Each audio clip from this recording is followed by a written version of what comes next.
Hello, hello, hello. Happy Friday. Thought I was going to wait a few more seconds. And then the music stopped, and I was like, oh, here we go. Thank Godot, it's Friday. Oh, man, I scrolled this video back to the beginning, and it's like, do you want to watch the ad again? You didn't have a choice. I'm bringing up a reference video here. So we're still working on compute shaders. Compute shader time. Yo, Seg, Rhiannon, Arnio, what up? Ooh. Sapphire coming in with their 60 stream streak. Hi, bye. Can't stay. Hey, Seg, you got a date? Yeah. Ship it. I got a date tomorrow too, with my longtime girlfriend. We're gonna go to the museum. It's nice. It's the one Saturday that she doesn't work, and we're like, time to do something. So no stream tomorrow. This is the end of our week, our stream week here. Usually we stream Tuesday through Saturday, but no stream tomorrow. Hot date. Sorry. Yeah, the Sapphire Flyby. Yeah, I guess we're gonna have to rename Lo-Fi Flyby maybe.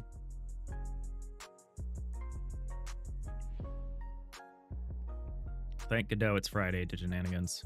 You're working on a comparatively simple shader graph shader. I don't think there's anything comparatively simple about shaders.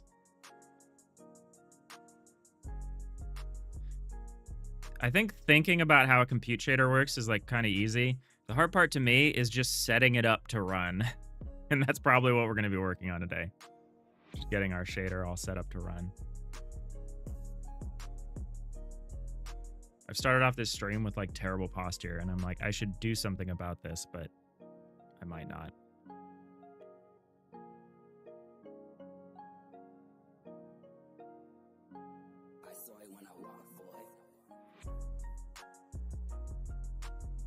All right, I reluctantly did something about it.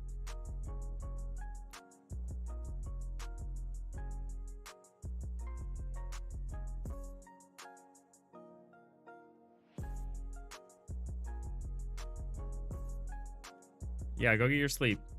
I have not been good about getting sleep this week. I am very tired. I've been trying to squeeze every minute out of my co-working like times that I do like most of the week. I do it like Monday, Tuesday, Thursday. And I've been staying up too late at them. I've been trying to squeeze out extra time. And I've just been really tired every following day. And I can't sustain that.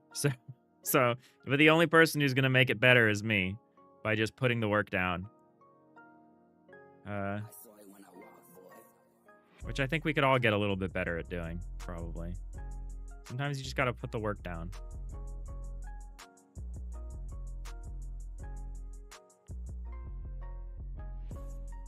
It's like 12 a.m. Well, I appreciate you checking in here.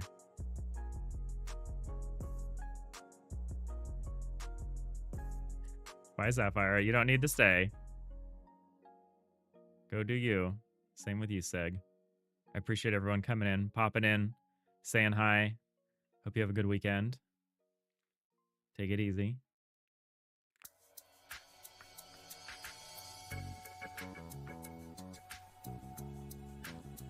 All right.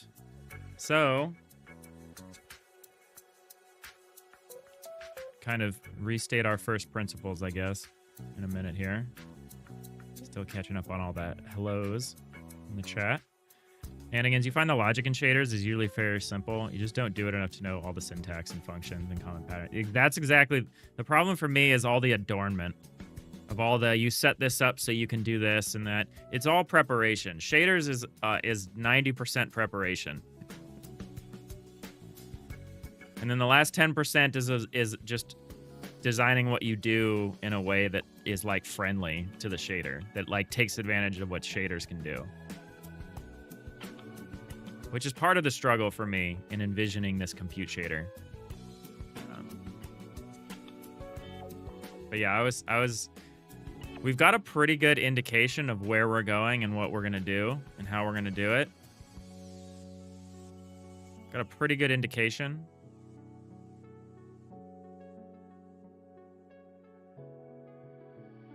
The real question is around the specificity of our problem and how to adapt the solutions that I've seen to our problem. What are we going to do for this? Are we going to do like a split window thing again today? I think we're going to do a split window thing so I can actually see what I'm doing and see the chat. Hold on, let me set that up.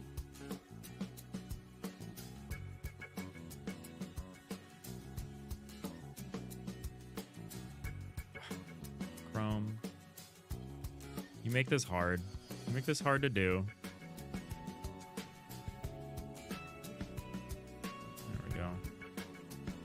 Heck is it recommending me? Oh, SNL, so that's fine. My dev account is not my personal account, so it's so funny to see what YouTube recommends to me sometimes.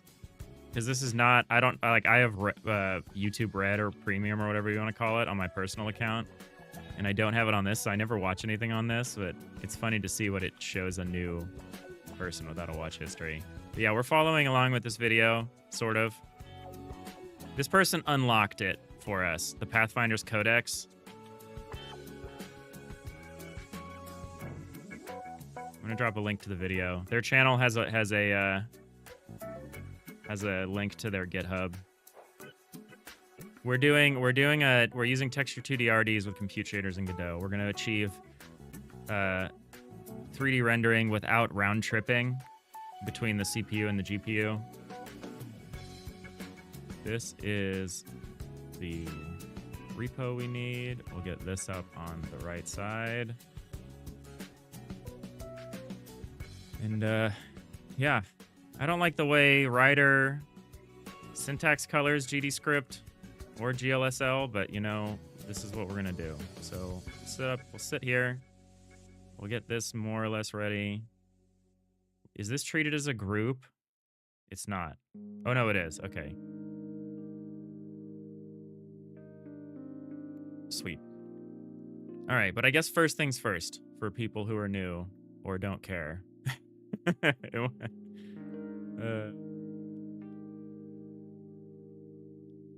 Arneo, can you get some explanation of what a shader actually is? It blocks sunlight from hitting you directly. That's the definition, yeah. Rhiannon's definition, which I'm gonna read because it prevents me from having to come up with my own. Rhiannon's definition is, it allows you to take code and run it on the GPU in parallel. So like a fragment shader lets you run code in parallel over every pixel, or a vertex shader does the same for vertices. Yes. And then compute shaders let you do things not directly related to drawing, though it also lets you draw. And that is a fact we're going to take significant advantage of. Yeah. A compute shader is for the so-called, you know, general programming. The GPU. You can kind of do whatever. But yeah, I think shaders are good to know. Because, I mean, if you're making a 3D game or whatever, your GPU is probably going to be busy. But depending on what you're doing, like for us, and I guess this is what I'm going to demo right now, with our canvas item drawing methodology, our GPU is doing nothing. We are entirely CPU bound. So I think if you're going to ask yourself the question of, do I need to use shaders? You don't need to, for one thing, but would I take advantage of shaders? Go here to like your visual profiler, get your visual profiler going, and then start doing stuff and see who's, all right, I broke everything somehow. Okay, no, there we go. I was like, I don't know what I did, but I broke it. Okay, no, we're good. And see what happens. The left side is the CPU, the right side is the GPU. And then just see what happens. Yeah, there's something weird going on with my right click. Is it my mouse? Or is there something about this wall? Yeah, there's something weird happening. Uh-huh. Okay. There we go. Here goes mount CPU here. It's still within 16.67 milliseconds, but, you know, And this is a really bad test in that it's like deeply inefficient, but like the GPU hasn't moved. GPU is chilling. The GPU is using about 0.03 milliseconds to do all of its work. So our job right now is how to get as much of this over the GPU such that our workload is balanced. And we're going to start small. We're going to start with just rendering. But I think there's a lot of the render prep that we could eventually get onto the GPU as well.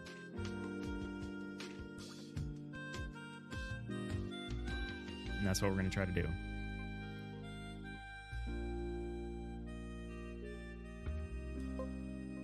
You like how the perf graph almost looked like you were directly controlling it as if it was a slider? Yeah, it's funny.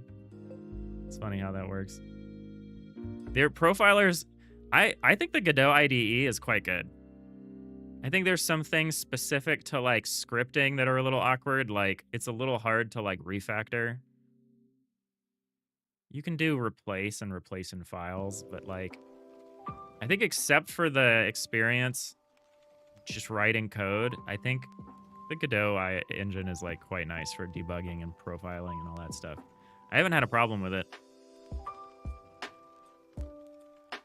But yeah, so what we're gonna try to do, I'll show maybe a little of this video. That's maybe what I'll do. We're gonna try to achieve GPU. Look at what this person's achieving. These are like individual pixels being treated as like simulation objects. We're not interested in that. What we are interested in is in this kind of avoiding this kind of thing, this back and forth dance between the CPU and the GPU. We're looking to do all of our rendering directly on the GPU to achieve this. Just do everything. We compute shade, we run the compute shader, we read and write this image texture. Well, we write first, obviously, and then we read. And it's just read by the renderer. Everything is going to happen. The only thing we need to do is send the GPU the like parameters for how we're going to draw. And again, I think there's a lot of room for adding more stuff, like going further upstream. Like right now, the canvas item drawing system is doing a lot of preparatory work. But in the future, it might just be better just to do all of that drawing prep on the GPU. I don't know. We'll see. Hey, the ant. How's it going? Yeah, the CPU graph spiking was like perfectly in sync. And it lets you know. Sometimes it's not clear what you're doing and how it affects performance, but here we are. The Odyssey continues, Sorcerer. We're not there yet. We're still on the Iliad. That's the sequel. The joke for the homers. Sup, homers? It's good.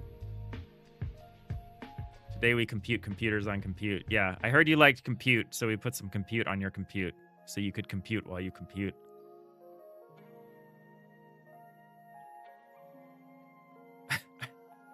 I hope not, Rhiannon.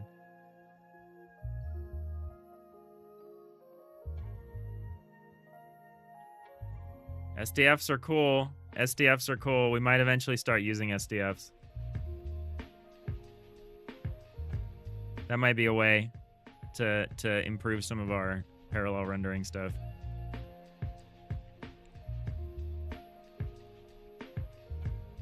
We're not going to start there. We're going to start easier. So there's some differences. There are some key differences between what this person is doing and what we're doing. We're only really interested in 2 of their files, and we're really only interested in a subset of those 2 files. They're doing this incredible particle life simulator thing, which we have no interest in. If we were going to make Conway's Game of Life, this would be great.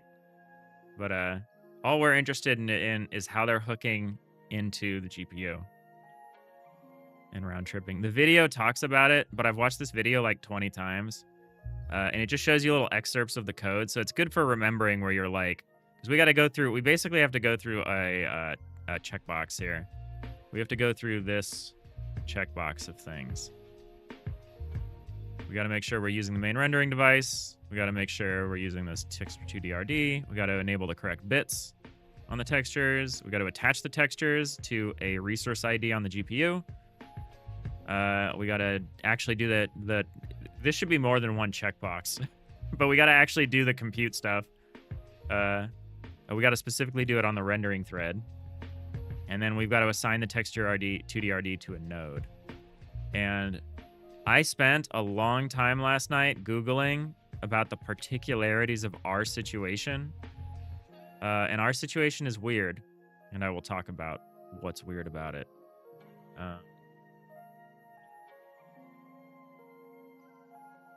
Is it better for me to have my code over here on the... Yeah, why not? I'm like, what order do I want? I guess I'll do this. But for a moment, we're going to look here. Does it make sense to use SDFs in an isometric 2D space? Not really, Jacob. What I'm thinking of, and this is kind of what I'm talking about as far as some of our unique requirements, which is Rhiannon Journey. Why does it have to be the main rendering device? Does it have to do GPU to CPU back to GPU if it's not? Yes. The default way to do compute shader stuff is with a local rendering device that's created. It's like a kind of sandbox, and we do not. Hey, the ant, did I know that the sky was blue? You can't prove it.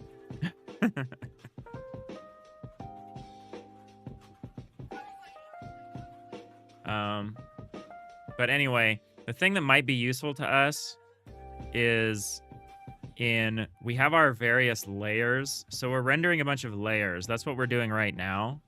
The way we're approaching this right now is that we have 192 different canvas item layers, and we are rendering to those. And those are arranged in a particular order. So when we do this drawing, we are rendering out to... I think this is my mouse. I think my mouse is like falling asleep.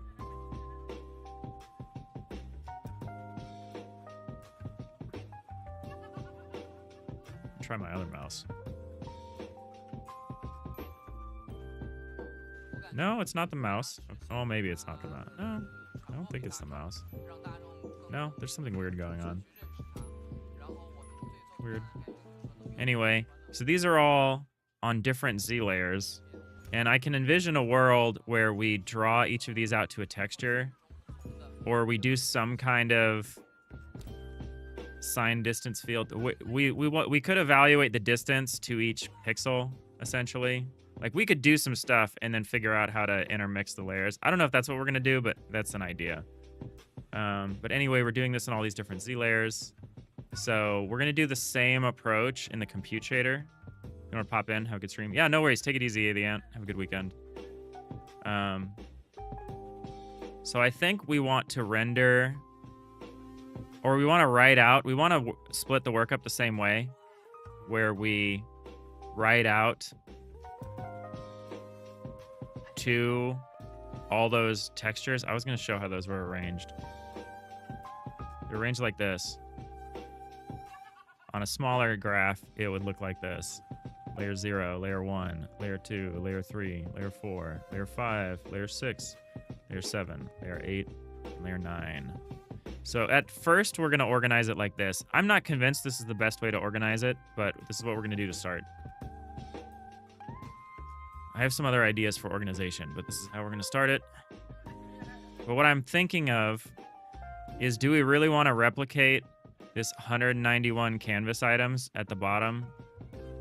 And do we really want to replicate that with, like, texture rects? Like, have 192 texture rects that are all being rendered out to by the GPU? Or do we want to assemble these and then write to one texture from all of these to create the final look, and then just render that? I don't know. I don't know. How are they arranged? Can you show them faster? I could. But I won't. The mouse is wireless. Is it potentially a low battery of something between the mouse and the receiver that's causing interference? I don't think so. It's possible. I'm having some weird connection issues with my peripherals. But no, I think there's something. I think there's something happening. There is clearly something happening in the cursor mapping system in other cases. That's just the latest thing that seems to be happening.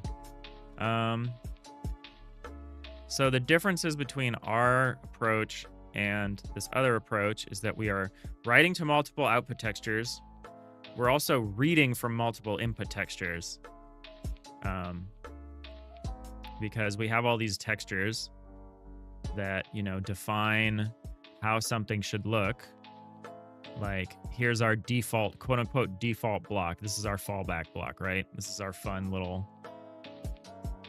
kind of hammer editor, source engine, little invalid texture, little block that we render in. If we don't know, if we can't find the thing we're looking for, we'll render this. And so this is a texture. And we have more than one of these. We have another texture for a certain kind of hull plate. We have another for another. We have a bunch of different textures. So we need to be able to support an arbitrary number of input textures of varying size, because we want to do this in a way so that we can render stuff that like a modder makes. And we don't want to say we only support one size texture atlas. We also don't want to say you have to build out one texture atlas and have all the art on it. I want to keep things easy. I want to keep things modular. So we have to support an arbitrary number of input textures. We also have to support an arbitrary number of output textures, because we might not actually need all of them, right? We might not need all of them. There might not be anything on that layer. And if there's nothing on that layer, we shouldn't bother to render out to that texture. So these are some of our various challenges.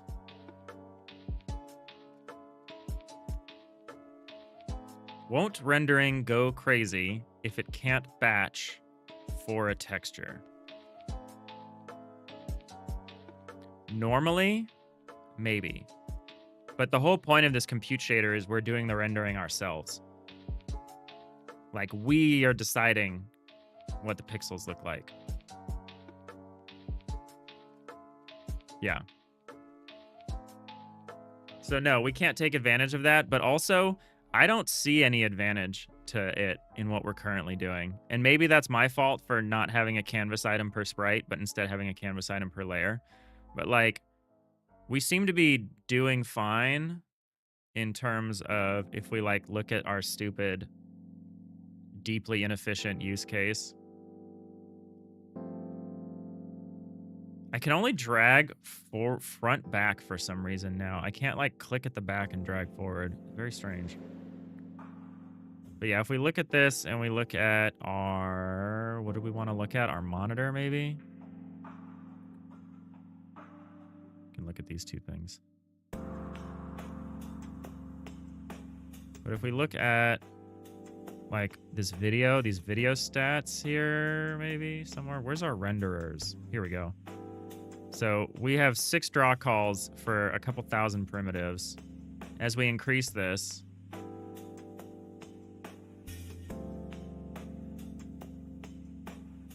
watch what happens. So like our FPS just tanked really hard.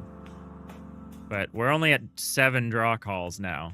Like we are getting, under this case, we are getting good batching. We're batching everything. We've got 10,000 draws per batch about, but we're still, that doesn't seem to be where the time is being spent. The time seems to just be getting spent in the rendering, which is unfortunate. Like if we look here, it's just all this time is being spent in the rendering on the CPU side. So I don't know. That doesn't seem to be the problem for us here.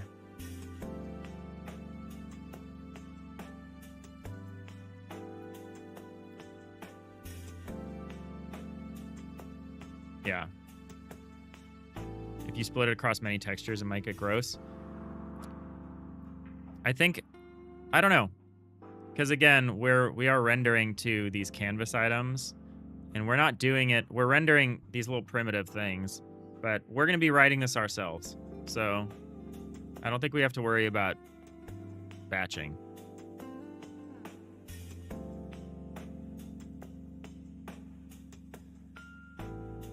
Because for one thing, we're going to be in control of all the textures on the GPU. Like, we're not going to be referencing a texture and sending that texture through in a draw call, which, I don't know, maybe that's what Godot is spending all its time doing, is like resubmitting textures the GPU already has,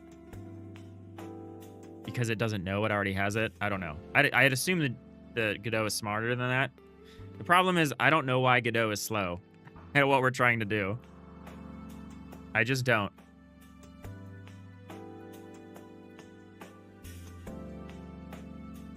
If I was more of a rendering guy, I would know. We'd have an idea of why we were slow. I wish I knew. But yeah, part of what we're going to do and what I was talking about is supporting an arbitrary number of textures, because like for any time we have some kind of material, we're going to have a texture atlas. If modders can make their own texture atlases and reference those, then we'll have a truly arbitrary number of texture atlases of varying size. Because they're of varying size, we can't just use a texture 2D array or whatever. We actually have to just have an array of, where is it? We just have to have an array of image 2D, a dynamically sized array of image 2D. We might actually have a dynamically sized array of output texture as well.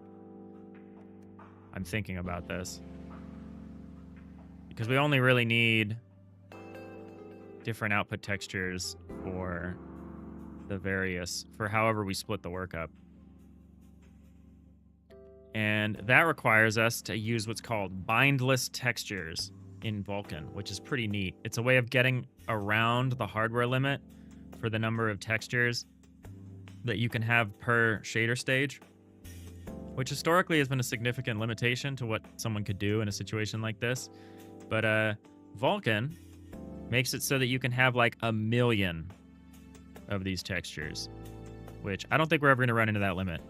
I heard metal, the limit for metal is like 96, which we definitely would run into. So I don't know if Macs can use Vulkan. If they can't, there goes the Mac build of this game.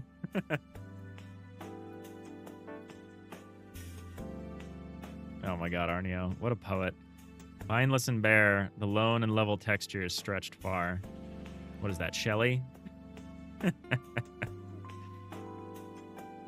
Just call up Acerola. You've got him on speed dial, don't you? I sat next to and talked to Acerola briefly at GodotCon, but I would not say that I know them.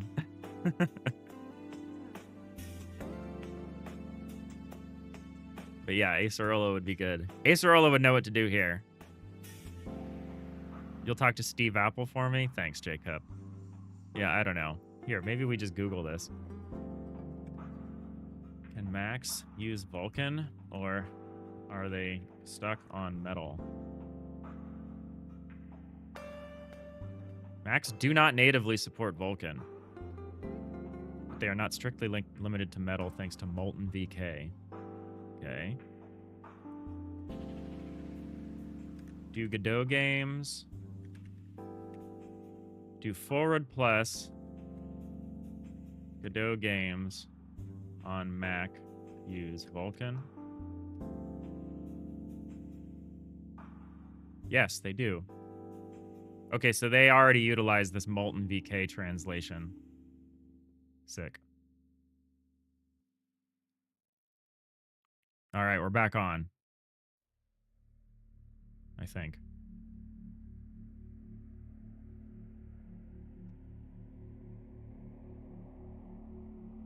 Reprieve. Hey, No Jewel. How's it going? You gotta run? All right, no worries.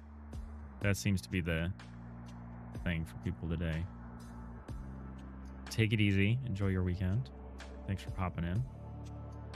Appreciate it.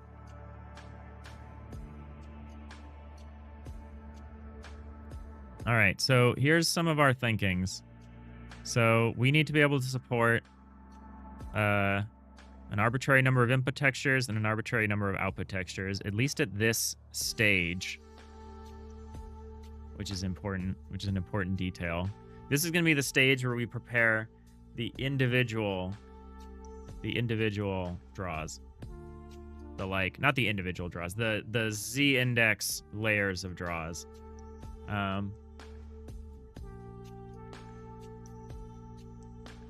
And so, yeah, we were able to do this. All we have to really do is add an extension to our compute shader, the GL extension non-uniform qualifier. And all that requires us to do is when we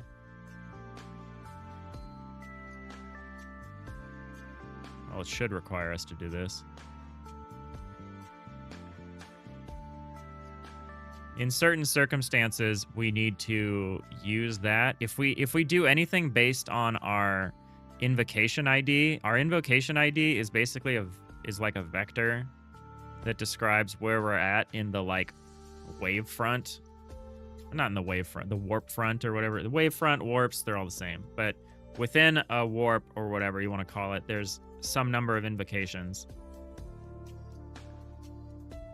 The number of invocations gives us an ID, and a lot of people will use that to say, like if we had a texture that was 100 by 100, that's a bad example, but if we had 100 by 100, we could say local size X is 100 and local size Y is 100, and you could just have each invocation would handle 1 pixel in that 100 by 100 texture. We're not exactly doing that yet, but for this initial step, we're just going to do it one by one.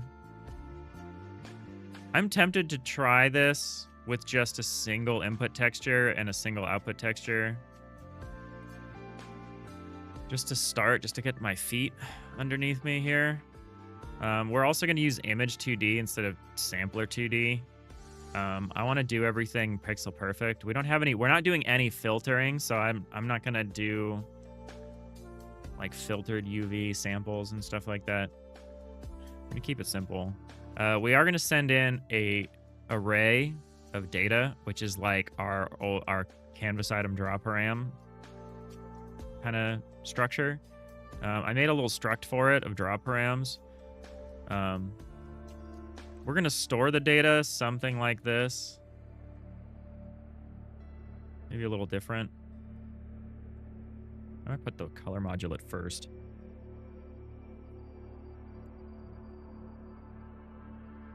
Just have it be in the same order.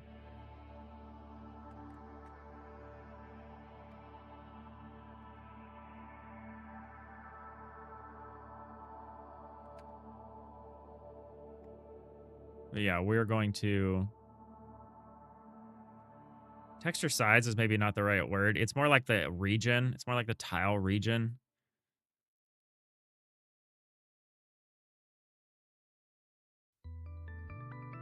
But yeah, we're going to store a few pieces of data. We're going to store a color modulate. We're going to store the pixel, the starting point in pixels of where the output is going to be drawn. We're going to store the starting point in pixels of where the input is going to be read. We're going to store the size of that read, write, like the size of that region. Maybe I should call it texture region. I don't know.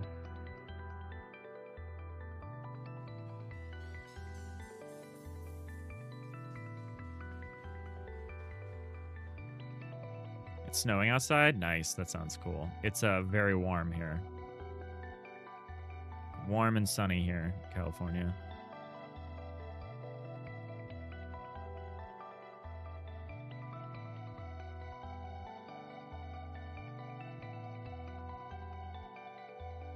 And so we're going to pull all of this data out. My thinking is that we're going to operate this per z-index. So each z-index will handle its own writing, its own drawing. And then we will... I want to have a step where we combine it all into the final texture that we have to draw out. I want to do that in a final step. I think for now, for testing purposes, it's probably better to not use multiple input textures and to not use multiple output textures. And to essentially have just a single invocation do all the drawing. This is going to be appallingly bad for performance because we're essentially going to be just putting the whole drawing process on a single thread.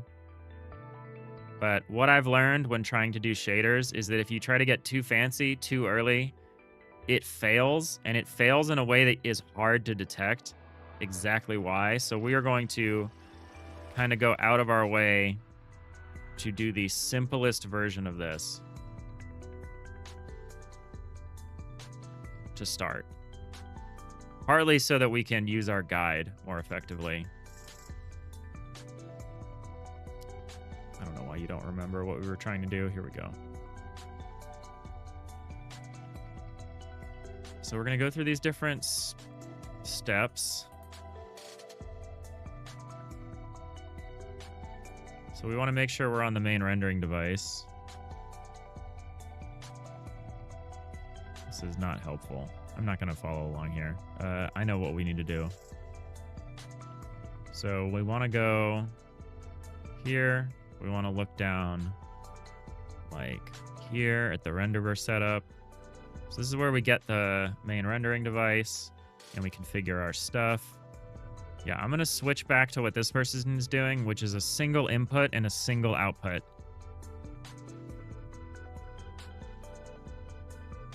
Actually, I don't know where they get their inputs from, but that's what we're going to set this up for the first time, for the first run. We're going to set this up with a single one. So we'll say output texture RD. Output texture. I'm gonna maybe I'll rearrange these when we're done. I wanna have a fairly one-to-one understanding of what this person's doing. I want to at least achieve the output this person's achieving broadly before we get fancy. Which means we're gonna see terrible performance, but hopefully it'll work out.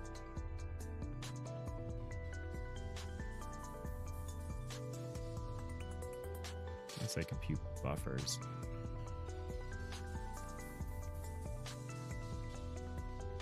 So we don't need to do this per child stuff.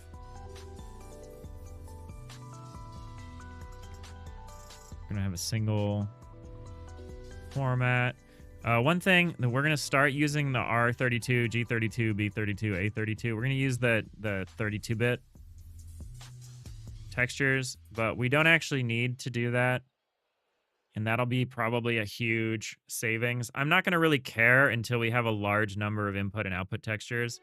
But my understanding is that, you know, each component of an RGB A8, you know, is a quarter the size of each component of an RGB A32, right? So that's huge. It might not matter. We might be talking about, you know, 50 megabytes versus 200 megabytes, in which case, whatever. But we'll see. We've got our output texture format, usage bits all set for what we need, which I kind of like this. I didn't know you could do multi-line stuff in GDScript with just like a / escape. That's kind of nice. I don't think you have to do it this way, but it's kind of nice.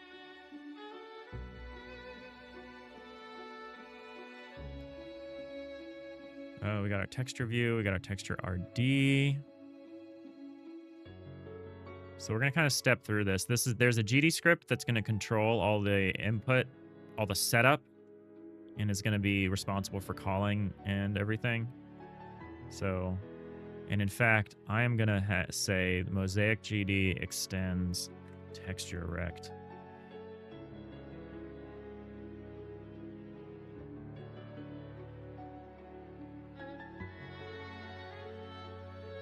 And I'm going to fix that here. And I'm not going to care about the children of this mosaic file. Which right now I added all the texture rects that I would need. All I'm going to do is change this type to also be a texture rect. I think what I would like to have is have just a single thing we're ultimately drawing to. And handle everything else internally.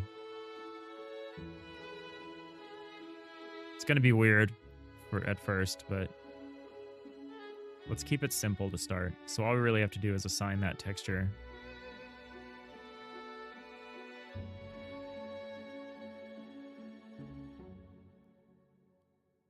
If you ever get Nix installing mods on your game, every bit of RAM savings counts. That's a good point. That's something to keep in mind.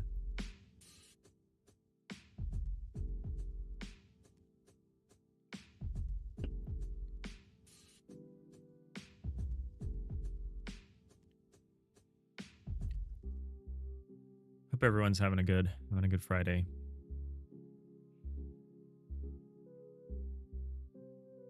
I'm tired, but I'm very excited about the work that we're doing. But I know how frustrating working in shaders can be, so my expectations are low. We're going to take this low and slow, you know? Low expectations, slow progress. We're just going to get something working. We're not going to stress about the crazy, because if shaders are consistent, in my experience, it's in these like unfathomable errors. Like, it complained to me a minute ago that the GLSL wasn't parsing. It's not. That's fine. It's probably because I changed it. What is it confused about? Oh, input texture is not an array anymore.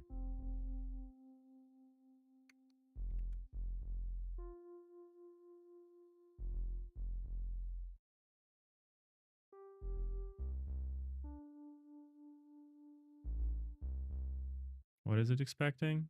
Oh, Godot has so far been pretty good about telling me why my compute shader is not compiling, which is nice. I like this shader file importer. This is nice. I haven't used this before. The only unfortunate thing is you cannot edit a GLSL file in the Godot IDE. So, like, I can't open mosaiclayer.glsl here.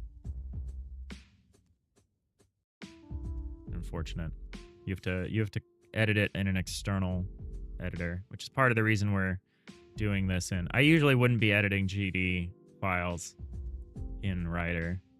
I like doing it here. But we're doing what we have to. Arneo, your Friday was just saved. You remembered you have spinach for your sketty and meatballs. Nice. Spinach is good. Spinach is very good. I like arugula a little more, maybe. It stands up a little more. Not that arugula is necessarily the best choice for your sketty and meatballs. I really like kale. Kale is good. Spinach is nice. You shouldn't have left dinner this late, though, Arneo. Not a good sign. All the Iliad streams are becoming cooking streams for you. Well, that's all dependent on your time zone. I've been streaming kind of late. But again, I've been having a hard time waking up on time.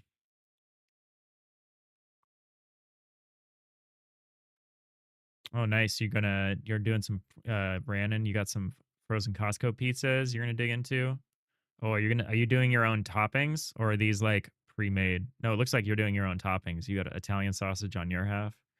Your wife has got onions, anchovies, and arugula on theirs. Ooh. You had to Google arugula. It also goes by the name roquette, which is more fun to say. Roquette.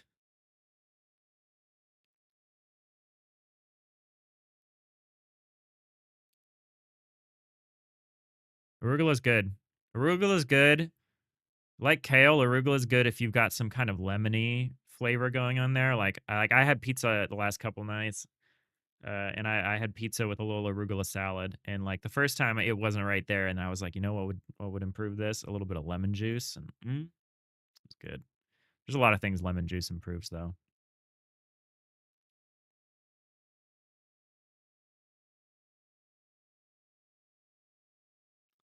Pretzel rocks.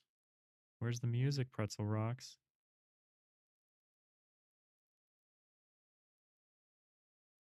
Please, sir, can I have some more? We just listened to this song. I can't listen to another song.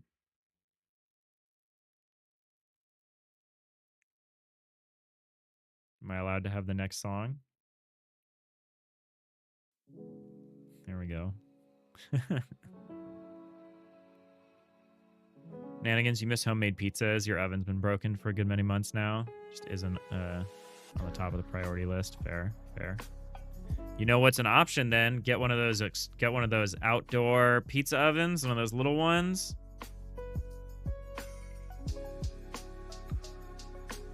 Do your part. Consume. Arugula is your default green right now, Rhiannon. The pepperiness is great. Yeah, it's nice. It's a weird flavor. It doesn't go with everything, but it's good. Yeah, if I need to cook it, my go-to then becomes kale. Why can't? Oh, because I'm in here. I see. All right, so I guess we should go back to work, which is, so logically, after we do this setup, they restart the simulation, which is neat. We're still only looking out for how the compute shader is being bound. You know what I guess I could do is I could open up the Godot docs that actually talks about compute shaders.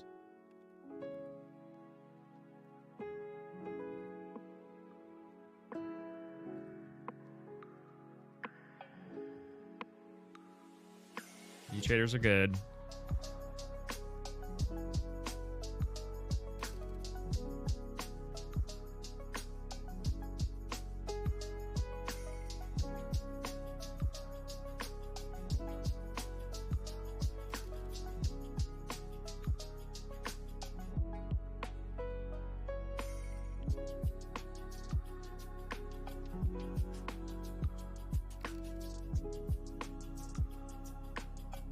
Maybe we do want the invocation here to just be 111, and we could actually introduce the higher counts when we define the work groups. For now, that might be actually what we do.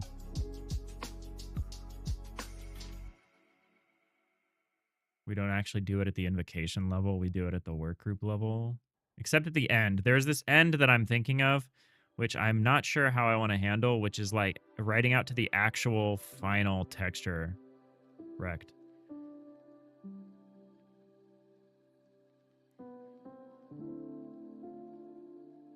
Quite sure how I want to do that. Wait, if we write to multiples and then try to write all those to one. Not quite sure how I want to do that. Nanigans, you have a good size air fryer that doubles as toaster oven and small convection oven. Covers most of what you need. Handful of times you miss it. You're Canadian. It's frozen over there a third of the year. You barbecue in the summer often. Otherwise, you're not looking to expand your outdoor use. Yeah, all right. Fair enough. Yeah, in California, I guess we have a more of an all year situation. All right, so we're looking at rebuilding our buffers. Excuse me. I had so much coffee. I don't know why I'm yawning. So we gotta, whenever we rebuild these, we have to clear them, which is reasonable, I guess. These are arrays, right? 2 different arrays. This one I don't understand. Compute buffers array. Oh no, we only have one buffer array right now. So this is actually easy for us. But we can still follow along with the compute uniforms.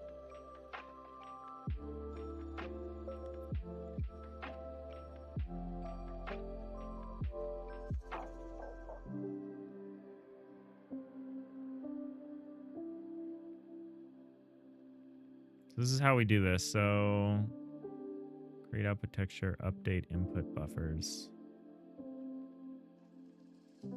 Compute input buffer.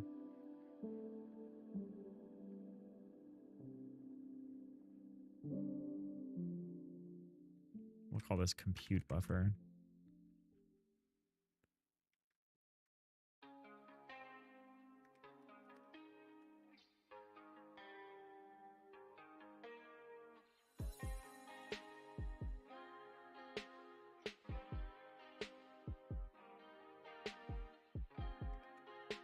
So updating the compute buffer is going to maybe be how we trigger this, maybe. So we set this. We don't need to clear because we're assigning a single one. buffers. We do render device storage buffer create.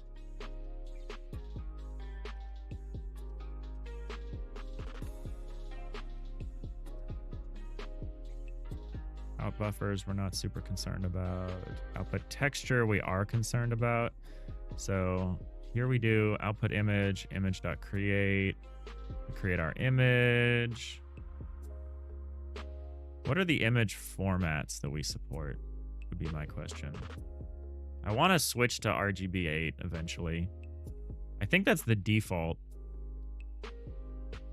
I think the only reason that we're switching to the 32 is if we want to do advanced stuff, like if we want to do compute shader stuff, or we want to do like HDR is a good example why you want a 32-bit texture so you can represent numbers outside of 0 and 1.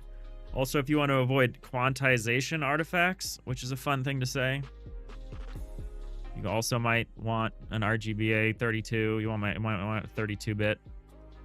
But I feel like we're going to switch to RGBA 8.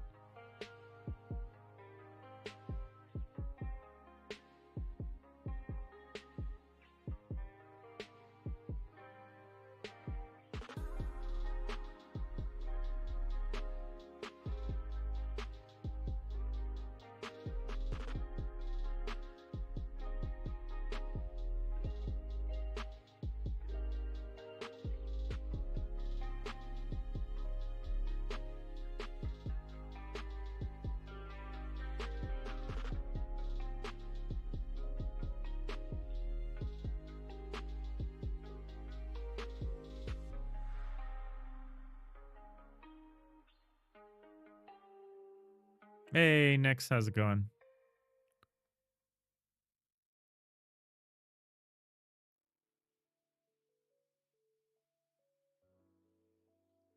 Hey, cat acquired. Cat get. That's awesome.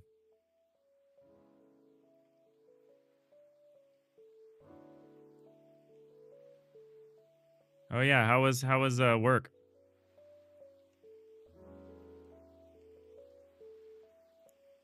All right.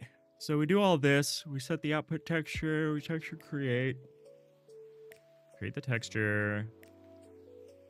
We set the RID for the output texture. And then all we really, at the moment, all we're going to do is we're going to assign our texture to be that RD.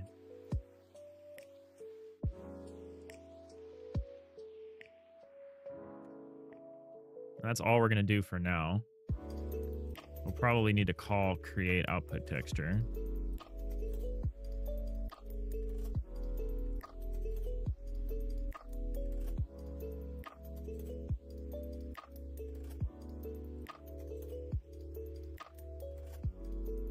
Chill day. You haven't had the chance to really battle the 6 to 7 month old monster. Yeah, I can't imagine what my workload would look like coming back after months away. I can barely take 2 days off.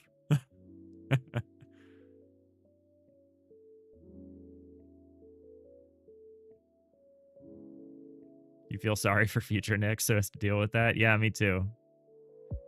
That's fine. We don't really like future Nicks anyway. It's fine.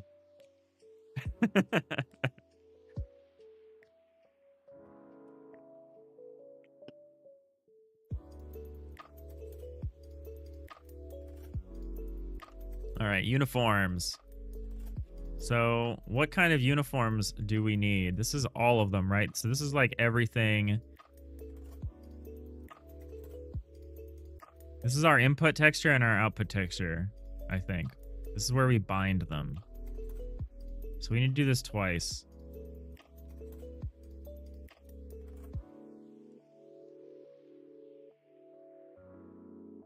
So for each of these, we make an rduniform.new. I don't know if I really want to do this in an array.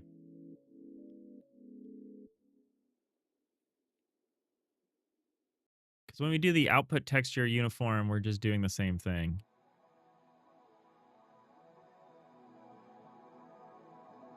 How does that interact with the buffer? Oh, it does. It does interact with the buffer. So this is for all the buffers. I'm a little confused, but that's fine. Yeah, future Nick stinks with all his free time, completed mods, no social pressure. Yeah, don't you just hate how your future self is like living the dream and present self is the one that has to pay for it all? Isn't that just unfair?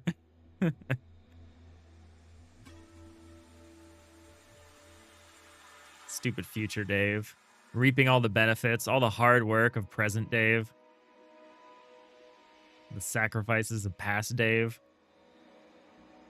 No, past Dave. Past Dave is also sucks because past Dave had it so easy.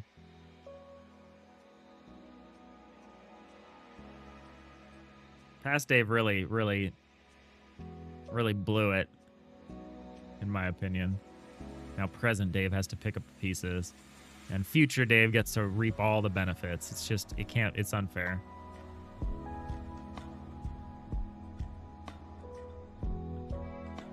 Future Dave is just gonna steal all the glory. Yeah, I know. Future Dave is gonna be on like a podcast, and people are gonna be like, "How do you achieve success?" And Future Dave is just gonna be like, "Just do it."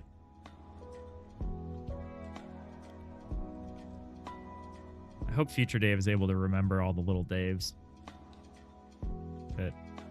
all the past and present Daves that made it all possible. All right. I'm getting a little silly. Get yourself a grind set. Yeah, exactly.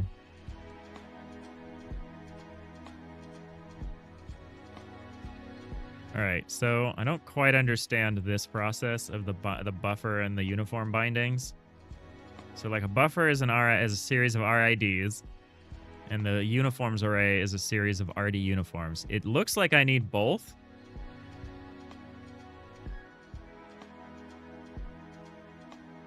It looks like both are required, and they're actually quite similar. So buffers append, buffers append, buffers append. For B and position bytes, velocity bytes, buffers append, B dot size B. So number 3, 4. So we have 0, 1, 2, 3, 4. Is that how many buffers we have? But I goes in range 0 to 6. So does that mean 5 and 6 are something else? Okay, output texture is 6. What's 5? What's binding 5? A matrix buffer. Oh, right. That's here somewhere. Yeah, there it is. Okay, number 5. Okay, so I need to create uniforms. So the buffers are for like our storage data. We only have one of those, but the uniforms are for all of them, regardless of whether it says uniform here in the declaration. Our input buffer is also considered a uniform. Okay. I still think I'm going to do this manually instead of having like a loop. But I could have it be part of update compute buffer. Is it part of update compute buffer? Actually, it looks like it is, because it looks like anytime we append this, we do something with that. But when do we iterate through all of these buffers or the uniforms? We set our buffer here. Where do we iterate through the uniforms? Uniform set, RD main, uniform set create, uniforms shader 0. Okay, so I do want an array of this. All right. Makes sense. All right, we're in ads over on Twitch. Hold on to your ads. Tape a Shia LaBeouf. No, I'm not. Although I would like to have a music video made in my honor one day. Shia LaBeouf. Arneo, you feel like the healthy thing is to take care of your future self and forgive your past self. You wish they were both were such pricks, though. Yeah, well. Yeah, the clapping at the end is pretty good. Pretty good.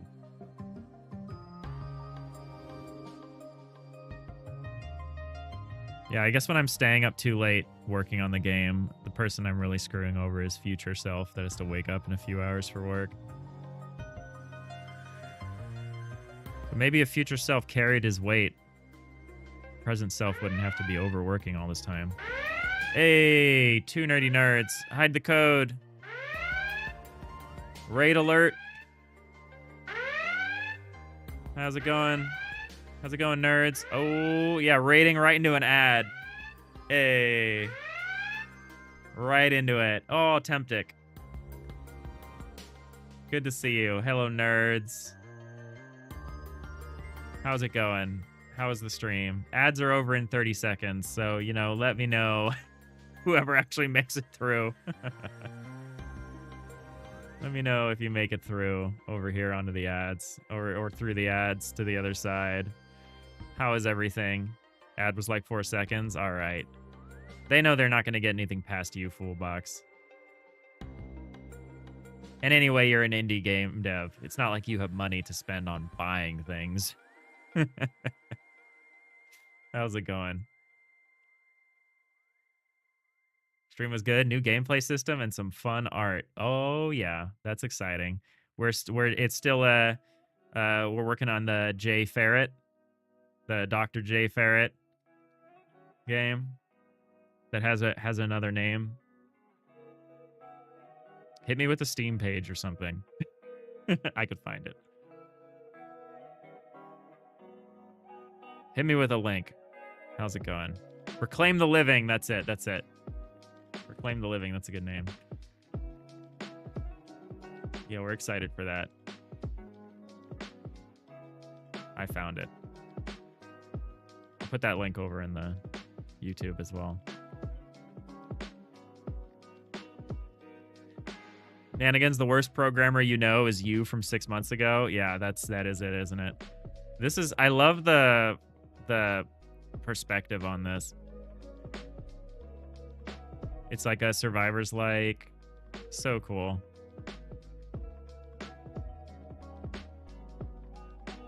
I love the style. It's very Don't Starve, but with maybe a little cheerier disposition. I'm very excited for this. Coming soon. Where's the demo? Well, I know it's late for you all. If you gotta run, no worries. For anyone else who's still here, I guess we can talk about what we're doing.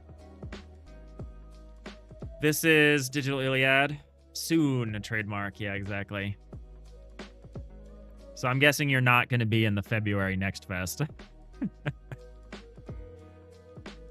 I'm excited. I'm very excited to play this. But yeah, this is Digital Iliad. We're working on an isometric, and also kind of isometric FTL-like game. So FTL, Fast and Light. It's kind of like a starship management game. The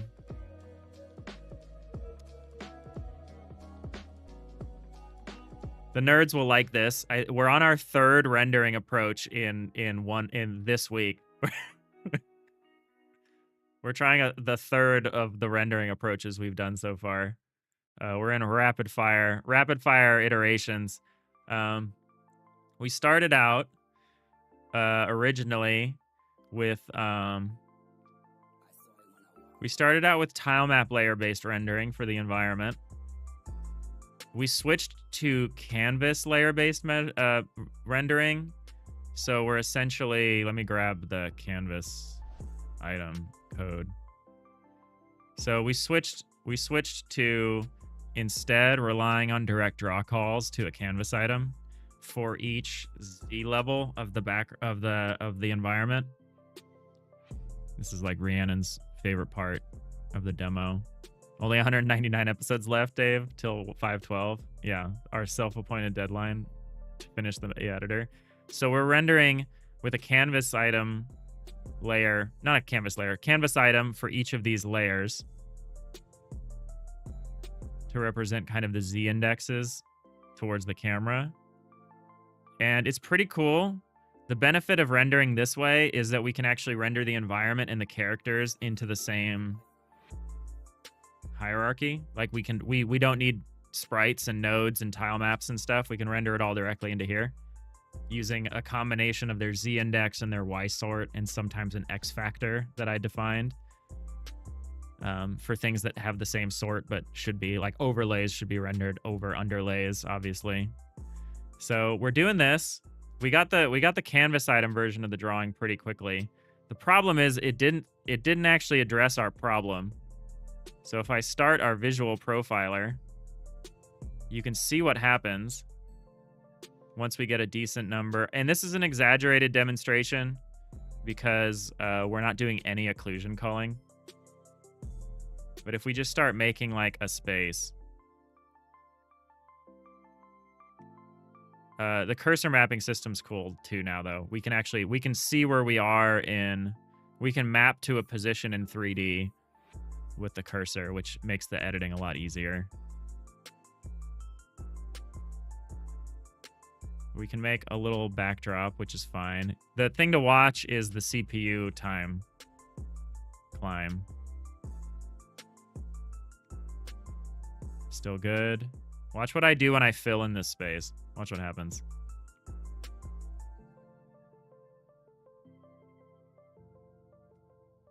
Apparently nothing. This doesn't seem right. What happened? The demo isn't working. Let's restart the... Okay, well, apparently we don't have any performance problems anymore. I don't know what happened. Okay, what if I do this? Oh, never mind. We fixed it. I don't know what we did. Forget it. Forget I said anything. Okay, here we go. Here we go. Fixed. Easy. I know. I love that. I love when a key performance characteristic just goes away. Let's keep stressing the system out. This is what I'm expecting to see. 45. So why is it when I come down here, our render view is 2 milliseconds?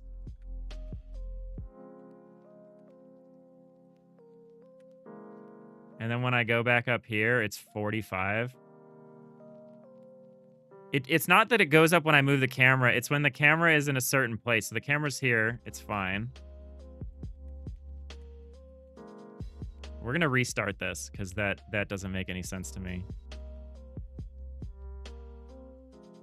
My demo is ruined because our performance is just fine. I didn't even get to the fun part, which is what we're working on now, which is compute shaders. I didn't even get to my spiel. Can you try moving the camera just a couple times? Here we go. I don't know. I think that was a fluke. This is the performance profile that I'm expecting, which is we're at 16 milliseconds just rendering this cube. Can I change that by moving the camera around? Okay, so I think we were having a weird interaction with the render bounds of the canvas item. I think we were having a kind of weird interaction because it does go back to 0. It goes close to 0. Huh. That warrants some further examination.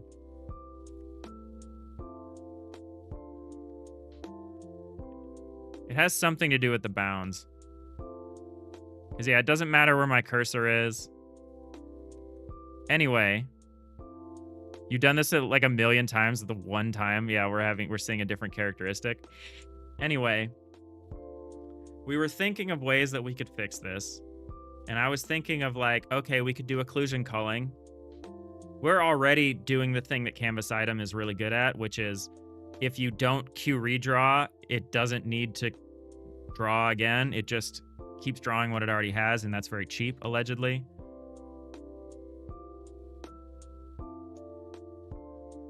But this is the core problem. If you can see, all of the work is being done on the CPU, and none of the work is being done on the GPU. And so I was like, well, we could do stuff in simulation time to like reduce the amount of draws, but we would spend CPU time in an attempt to reduce CPU time because all of our time seems to be getting spent in drawing on the CPU. So the thing we're going to try now is we're going to try drawing using a compute shader to see if we can take this very uneven CPU workload and distribute some of it to the GPU workload. That's what we're trying to do. Now we have this whole thing where I can't even trust my profiler because you know what I can trust though? So if we just take the profiler away and we ignore it, you know what I can trust? Is the actual performance behavior when we're just doing the thing. And the actual performance behavior when we're doing the thing is just bad. And it needs to be good. It needs to be better than good. It needs to be like instant. So if I fill all this space in, I mean, like, look how non-responsive that is. It's a CPU time issue there that it's drawing every single tile for every single layer. That is my concern, which it's not supposed to be expensive if you're not updating it. And we actually are being efficient about telling it what layers need to update and what layers don't. So like this example is probably rendering to about 50 to 60 layers, maybe more, maybe 70, 80. Anytime I move the cursor, it only has to update about 7 or 8 of those layers. So the learning, yeah, we should download more CPU, Atagon. That's the trick. I see you, Darnash. Blocking camera movement would probably help.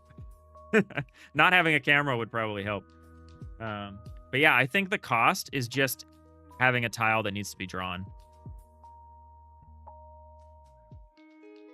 So we're working towards doing we're knocking up no big deal, a little compute shader renderer.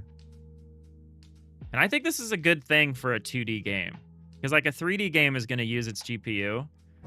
But I don't think 2D games usually use its GPU for very much. So I actually think just from a general performance profiling standpoint, making use of your GPU is actually probably a good thing we could do. Especially for the rendering stuff. Especially because the gameplay systems are totally independent from the rendering systems. I like the gradual update that we see.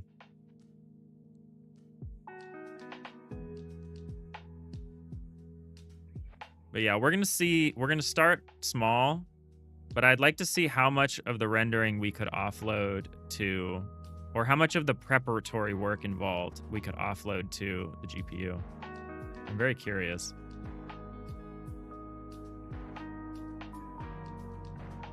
What if it's a terminal-based game? It's a good question. That's a good question. Hey, Rimas. But yeah, we're writing up we're following along with this YouTuber sort of, or we're picking up where this YouTuber left off. This great YouTuber named Pathfinder's Codex, who just a few weeks ago happened to post a video about rendering to the GPU in Godot without round tripping to the CPU, which we particularly want to avoid, which means writing to a texture on the GPU and then drawing with that texture without having to read it back to the CPU first. And that's what we're working on setting up. So we're studying how they set up their compute bindings. We're studying how they structured their process. And we are implementing that. It's fun. It's fun. I've done this stuff, but on Unity in my own scriptable render pipeline. So I've never done this in Godot. So it's been fun to see. It's at a certain point, GLSL is GLSL, but it's cool. Cool stuff. We're working on handling interesting things like an arbitrary number of input textures, because who knows how many input textures we're going to need. It'll probably be more. Game gets updated, all of a sudden it's more. Someone downloads a mod, now it's more. You know? So we're looking at some interesting architectural stuff, but right now we're just in the nitty-gritty. But thanks for the raid. I forgot to shout you out. I know you got to go get dinner or whatever it is that you do when you're not doing game dev. If you're ever not doing game dev. I almost typed raid 2 nerdy nerds instead of shout out.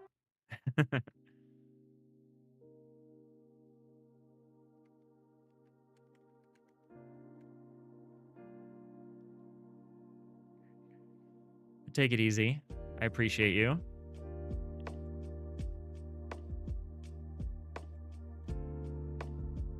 What did I do? I hate when I accidentally use this. I don't actually care about this. Stop highlighting this.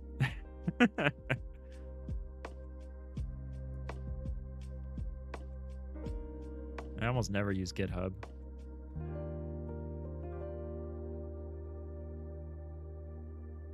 Nanigans, if your 640 by 480 pixel art game isn't stressing out at least a 480/80, you aren't doing it right. Yeah, exactly. That's exactly.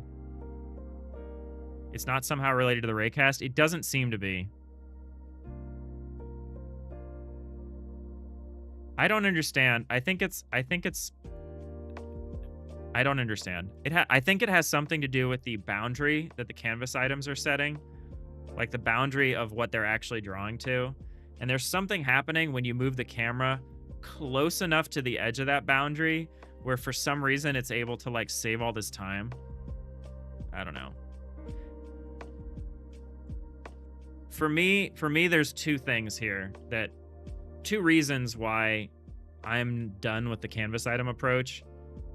Even, I think there are performance gains to be made at the canvas item approach, and we could probably arrive at something that's acceptable. But for me, the concerning thing is that all of the work is being done by the CPU and none of the work is being done by the GPU. And if we want this game to have a good performance profile, we need to even that out a little bit. We need to use the resources that we have, because this is not like a mobile phone game. This is not a web game.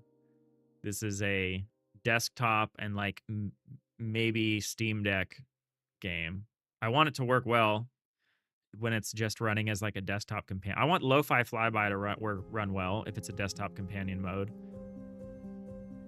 And I want to be able to run on the Steam Deck without killing the battery, right? So we want a very low performance profile. And I think we need to balance out that workload. So I think this is the right approach, even if we don't totally understand what's happening in the canvas item world. We're just going to do this anyway. We're in too deep now.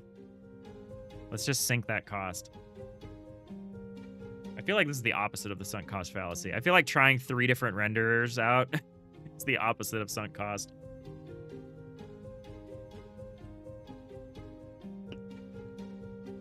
I'm very willing to throw away my work and try to do something another way.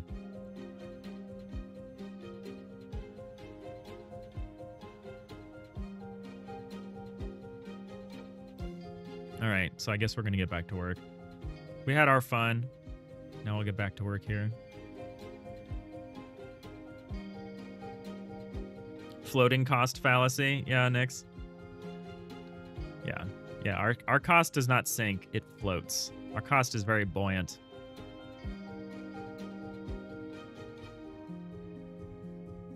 I gotta stop clicking on keywords. All right, so we're gonna work on setting up the buffers. I don't need to see this right now. Thank you, writer. We're gonna work on setting up the buffers. So we are setting the buffer here, but there's other things we need to do.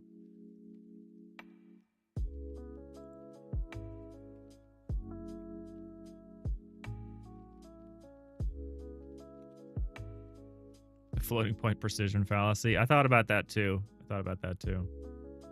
Yeah, we're also going to do this kind of inefficiently. We are going to be doing image reads instead of texture samples. We're going to be doing image writes. I don't think we have a choice about that, but we're going to also do image reads. And part of that is because our stuff is unfiltered. At this stage, our stuff is unfiltered.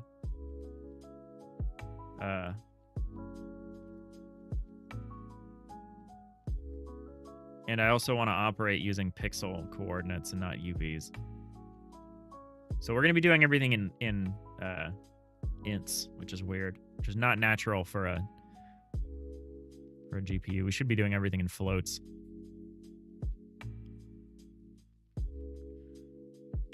But I think we'll be fine. If we even... we are going to have to offload... My guess is that the amount of work that we would need to offload it to the GPU to notice is going to be a lot. But I think it also really matches what we're trying to achieve, which is a gameplay layer, a gameplay simulation layer, whatever you want to call it, in C# that does its own thing, and a rendering layer in Godot that is totally and fully determined by the output from the simulation layer. Right now, the simulation layer, I think, is doing too much work. I think it's doing a lot of work preparing the draw, preparing the render stuff. I think a lot of that work can be offloaded to the GPU as well. But we're not going to start with that. We're going to start by just trying to get something drawn to the screen. You know, the first triangle is the hardest, as they say.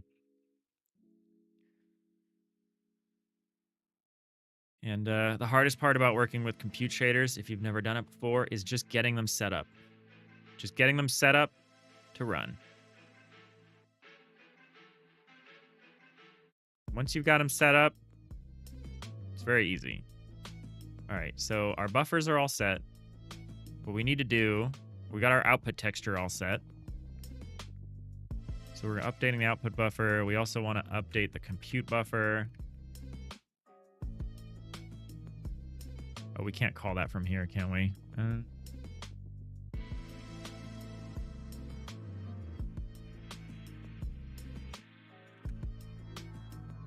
We'll have to decide how we're going to structure the order of that function call, but that's fine. Of when we actually pass in data and get this all going. What we want to do right now is we want to set up the uniforms.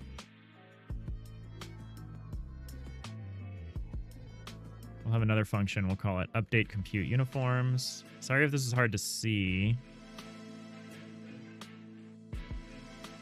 A little awkward to run side by side here.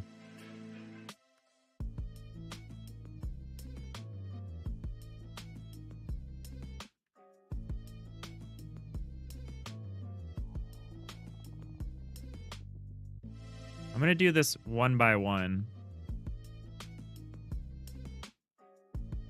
Or are they all exactly the same? No, because two of them are... One of them is a storage buffer. I'm actually going to have this be part of... Am I? Maybe not. I'm going to have... I'm going to say compute uniforms.clear. This doesn't have to be perfect. I have to tell myself that every day.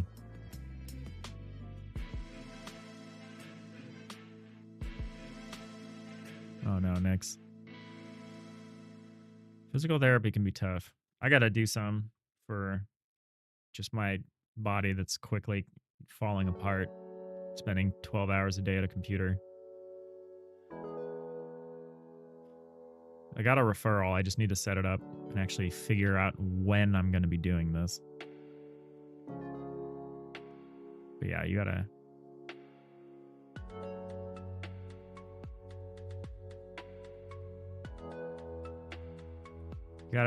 it's important to keep up with that stuff, right?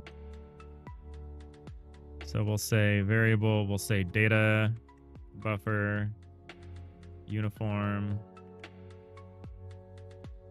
equals, we'll say rd uniform dot new.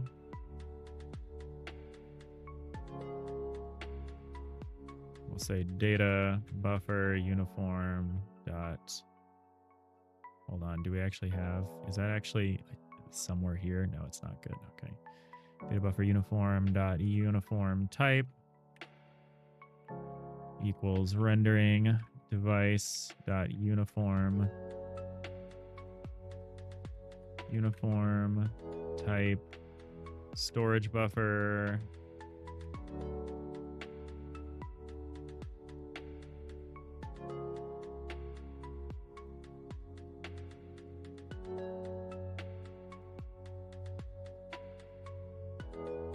Okay, I don't have access to a storage buffer dynamic. It's too dangerous. I agree. I should not be given access to such a thing. Should I flip this so that my reference is behind me and the thing that I'm writing is on my left? I feel like maybe I should.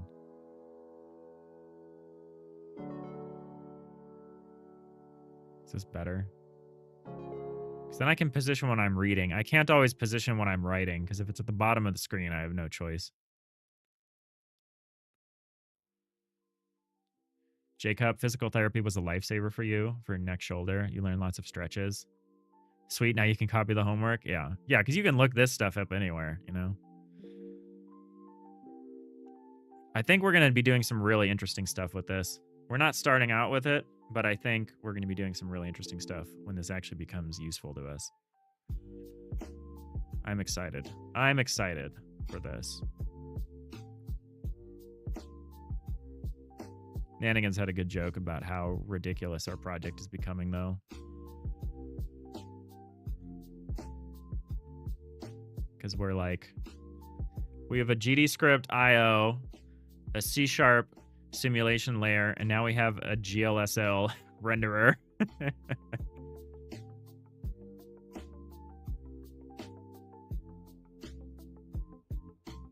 Now we have 3 languages we're using.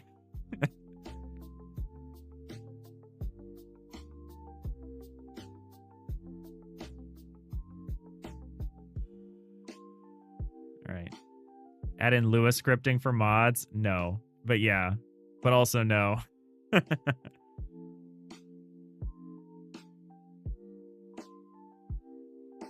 I would love to be able to introduce additional functionality. Or I guess Lua can be locked down pretty well. I don't know. I don't want to think that far ahead about mods.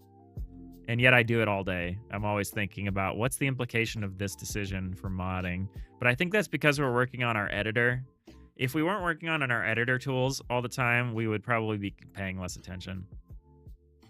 Wallaber did Lua for Replicube and Godot. I should study that. I should study that. Wallaber's good. All right, so we got our uniform type. Where am I now? I'm up here somewhere.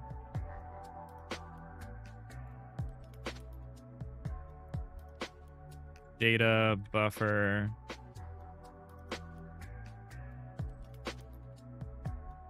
Uniform dot binding equals 0.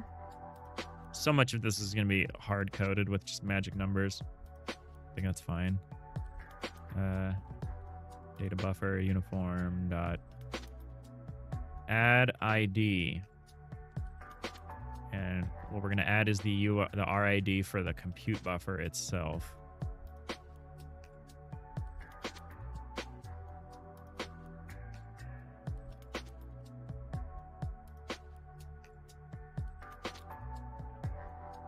And then we're going to say compute buffer. We'll say compute uniforms dot append data buffer uniform.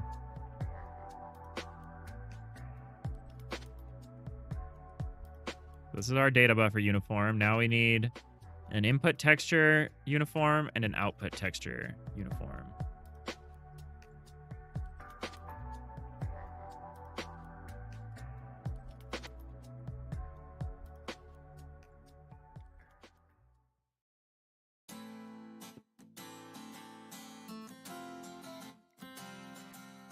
We're going to do the same thing for the input texture as the output texture.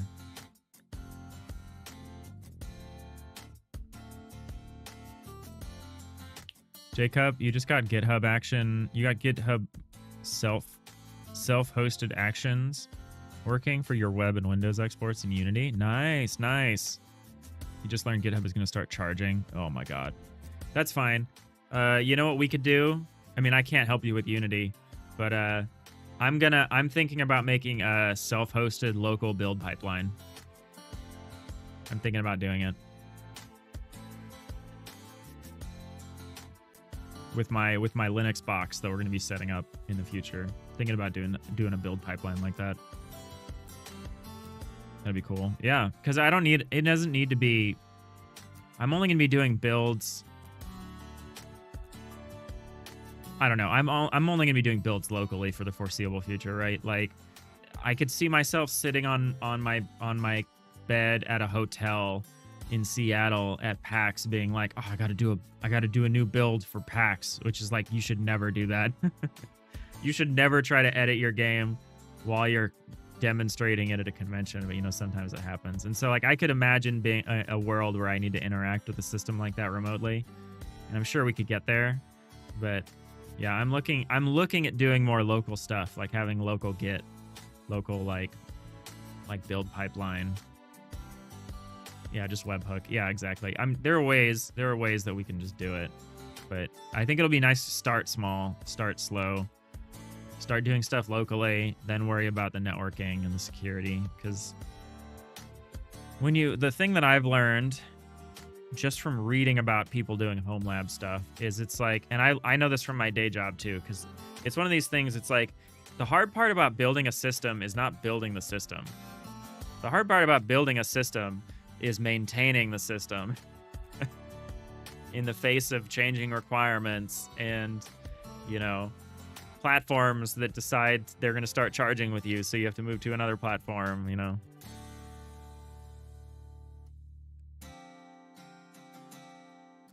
All right. So we're going to say, do we actually store the output texture uniform like permanently here anywhere? We do. Why do we do that? Is it because it doesn't change?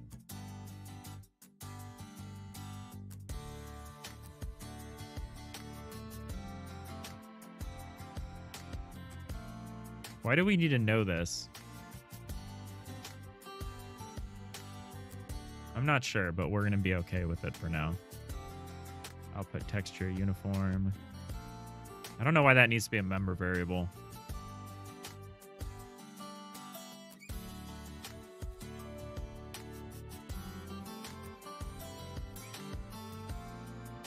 Shenanigans. You think the one thing that's annoying with local build pipelines is if you want to do it for Mac as well and you don't have a Mac? Yeah, there are some problems with that.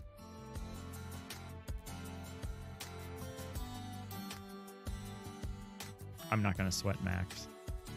I mean, eventually we'll support a Mac build, but it's going to be one of those.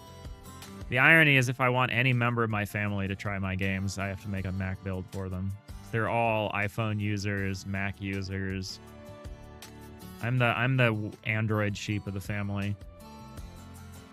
I'm the only one that's not just like flush with Apple products.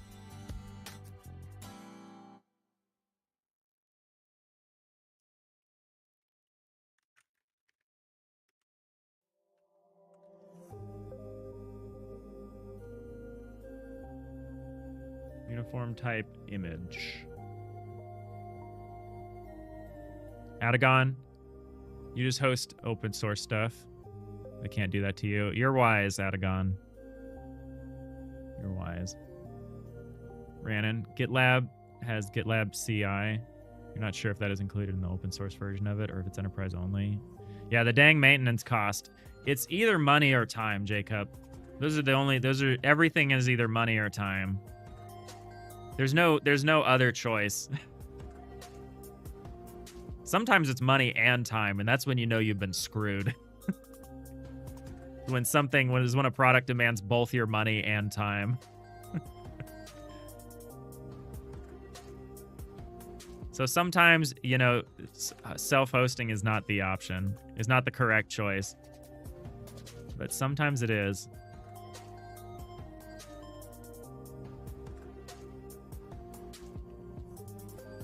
Nix.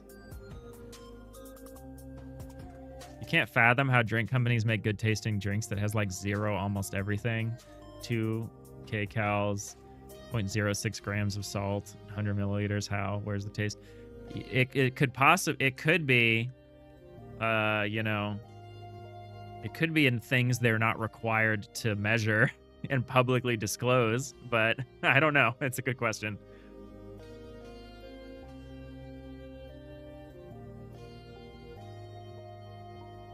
Someone today asked you to make a Mac version of your mod. How does that even work, Nix?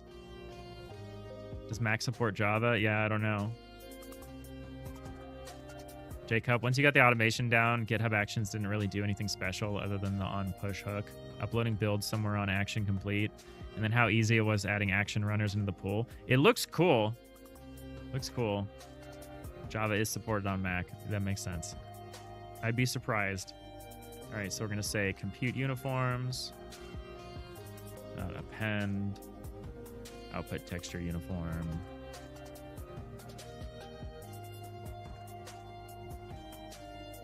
And against the rest of the local build pipelines, largely open source, just Docker images. Yeah. Wait, you're saying I can't emulate a Mac? It's the way a lot of enterprise stuff works. It costs a lot of time and money, but the trade-off is if something gets effed up, you can sue a third party instead of taking the hit yourself. Yeah, that's the businessman special. That's the corporate special. When you purchase a product that doesn't work very well and that requires a ton of manual work on your side to even just support. Yeah, it's very silly when corporations insist on doing that. I understand that they need someone to sue. They need someone to be able to sue, which is why a lot of corporations refuse to participate in like open source software or depend on it. There's exceptions, which is good. But yeah, it's very silly. But yeah, that happens at work all the time where I'm like, we could do this ourselves. It would be good. It would be free. And they're like, we really need a vendor that we can spend like tens of thousands of dollars a year on just to make it feel like what we're doing is real. And I'm like, okay. Okie dokie.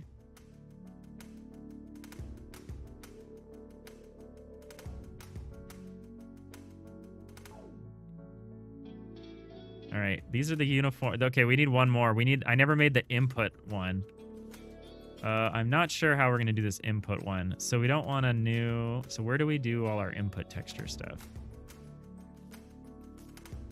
I'm not sure about this. I'm not sure about this. Do we just need basically the same setup that we have here?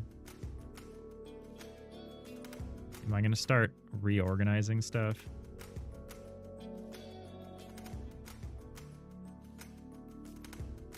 Probably. I kind of want to be able to support loading and unloading input textures, but as they become needed or not needed, but maybe we don't care. What do we need to do? So this is the image texture output. We also have a image texture input that we need. I feel like we can do this the same way.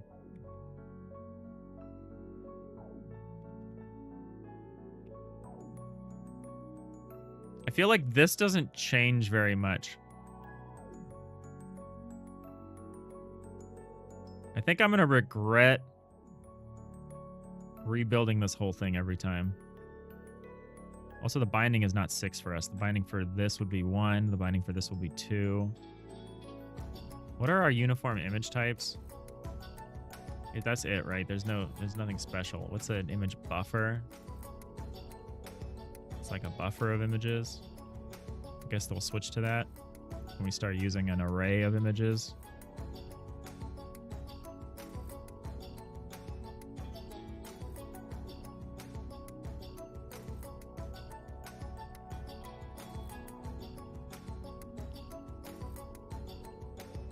Adagon, you gotta love being forced back into office 4 days a week for a coding job. Yeah, that's rough. My work is...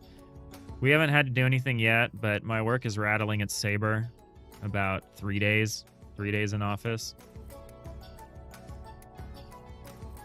And I am not looking forward to it. It will be very disruptive to the life that I have made for myself here. But, you know, we're also in the kind of environment where I don't feel like I could get another job if I needed one.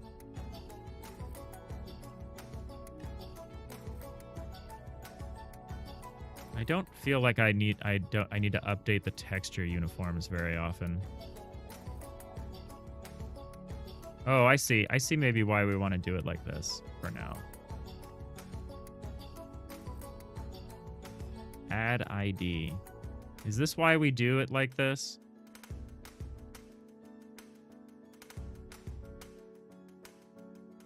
I don't like the word, use the word add.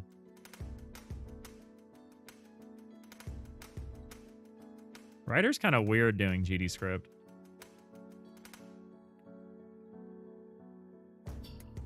Hopefully your union actually pushes back against it. Oh, a union. Yeah, that sounds good.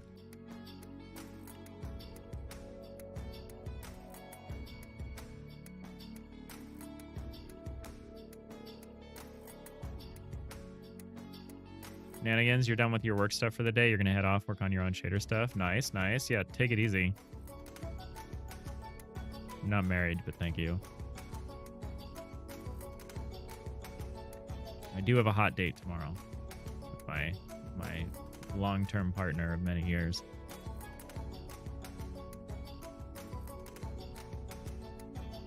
So no stream tomorrow. All right, so what all do we need to create to make this input texture thing work? Also, is this an RID? It's an RID. Aren't I storing that somewhere else? Output texture. You're an RID. Then what's an RD? Oh, it's the texture 2D RD.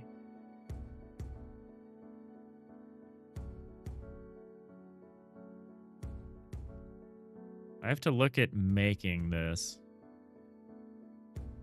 Texture 2D RD.new.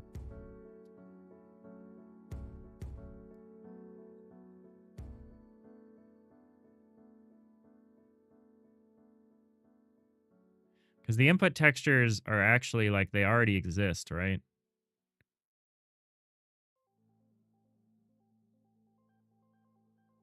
I need to read about render device.texture create.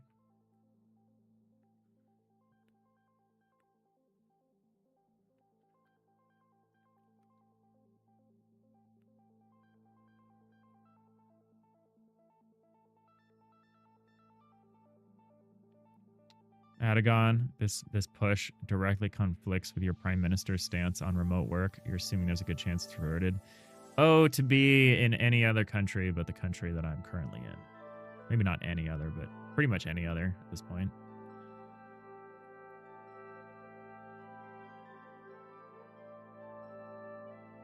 If I can sing a Stan Rogers song, would they let me into Canada? How many Stan Rogers songs do I need to know?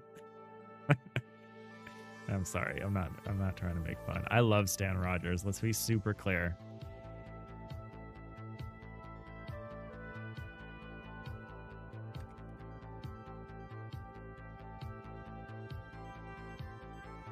All right, we want to look at render device. What happened to render device? Is it called a rendering device? Yeah, it's called a rendering device. I don't know why I call it render device. I should probably fix that.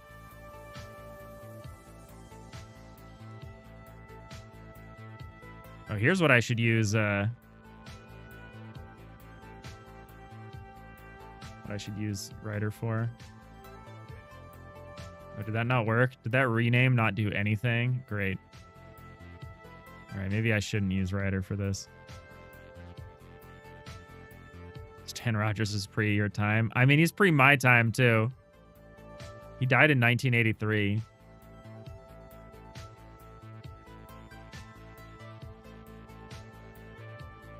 And honestly, the music he said, the stuff he sang about was before his time too.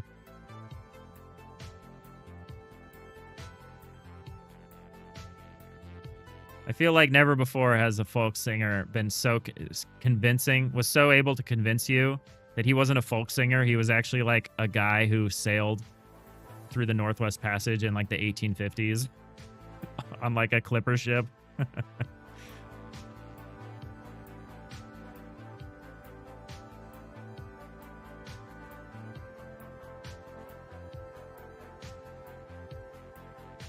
If I come to Canada, I have to watch out for house hippos.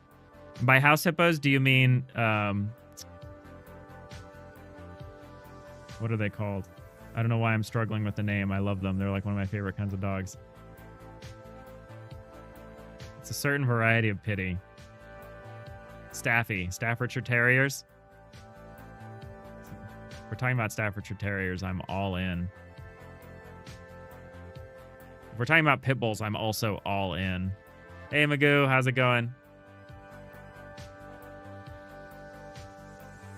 Jacob, you don't miss those commutes. You do sadly see some people abusing the work from home thing in your job. You can manage it's ruining it for the rest of us. Yeah, one could imagine. I feel like we got really close to like a critical mass on the remote work thing. Like we almost had a true cultural shift, but we weren't quite there. And so we're seeing a counter reformation kind of deal. Like we almost were fixing it and then we rolled it back.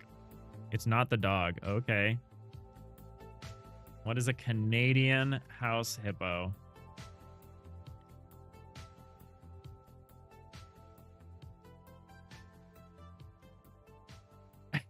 Oh, it's a tiny little creature that looks like a hippo. It's funny. This ruined it for me. It didn't show me the house hippo. It was like, this is a joke about a legendary 1999 public service announcement created by concerned children's advertisers. Teach kids about media literacy. I feel like this should be required watching. That's funny. The North American house hippo. Yeah, when I hear about house hippos, people are usually talking about pitties or Staffordshire Terriers.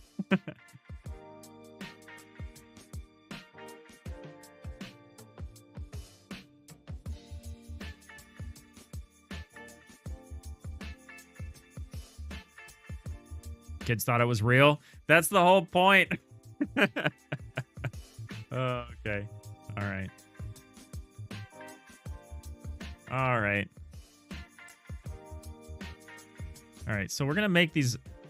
I'm going to have an update.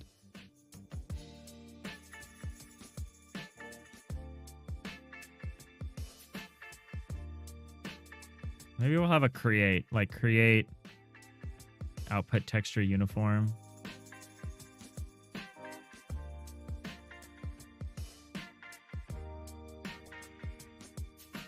Maybe we'll just do this as part of the... We gotta also do like a func, like a create input texture. Well, we don't actually want to create the input texture. We want to like import it. Well, maybe we'll call it create right now.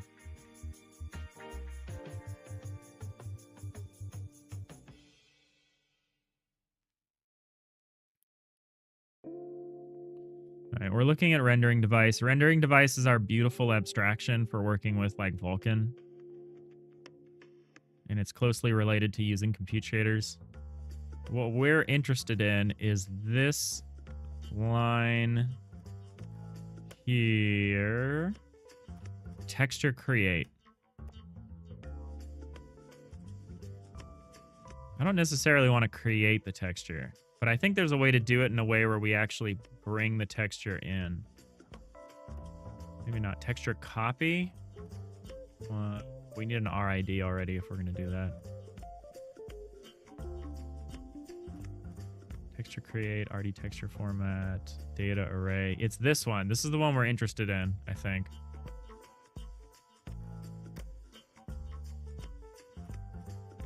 Because we need to make a texture 2D RD, but this is actually going to be... Maybe we update it.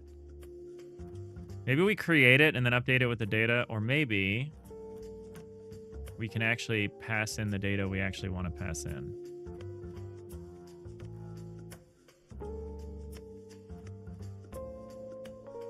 Texture create. This I think this is what we want. We got our texture view, creates a new texture. This is what creates us our 2D RD2D, right? Or 2D RD? No, we make that separately. Output texture RD. Output texture. Output texture RD.texture. Oh, I see what we're doing here. This is actually easier than I thought it was. I was getting a little... Hey, Magoo with the 20 stream streak.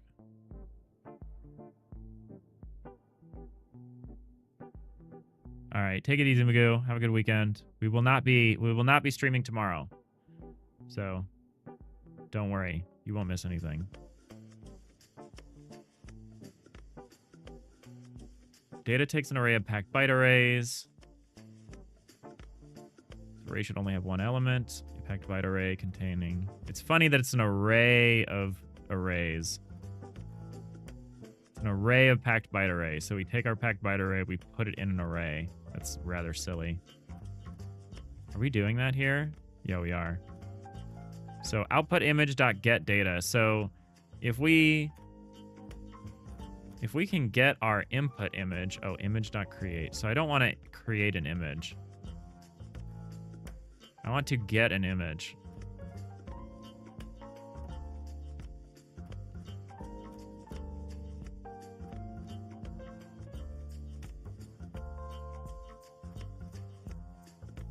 I know this is boring and we're accomplishing very little, but sometimes this is game dev. Native image data type contains image data which we converted to an image texture. Maximum width and height for an image are max width and max height. I think these are like, yeah, it's like 16,000. Yeah, we're not going to do it this way. We're not going to be making big texture atlases. We'll be handling textures individually. An image cannot be assigned to a texture property. It has to be converted. We don't need to do that. All we really want to do is get the data. So can I create... I can create from data. But if I'm going to do that, I could probably just get the data out of something. So can I just get that out of the texture 2D?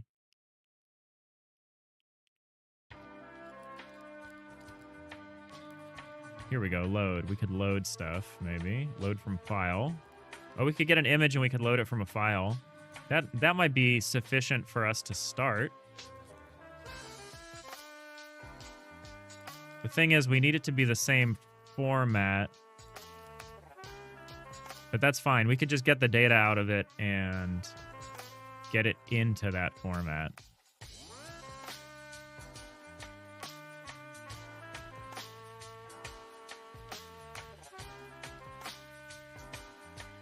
Load. What's the difference between load and load from file? Load from file is static. Yeah, that's what we want.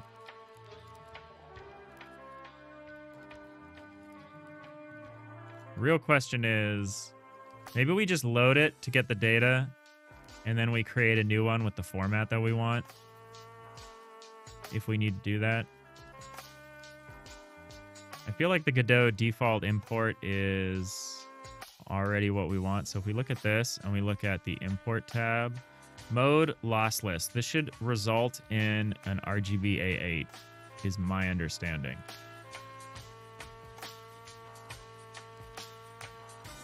Maybe not. That was my understanding. Or is it? Actually, don't know.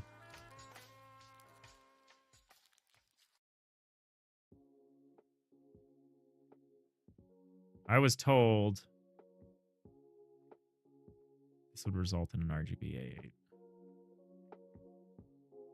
I'm reading the old... Oh no, I'm reading EN 4.6. Here we go. Does this tell us anything about what we want? Not really.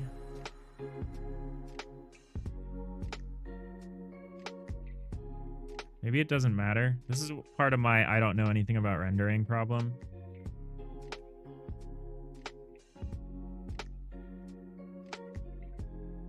Oh man, for a 512 by 512, we're only going to be paying like a little over a megabyte, which is great.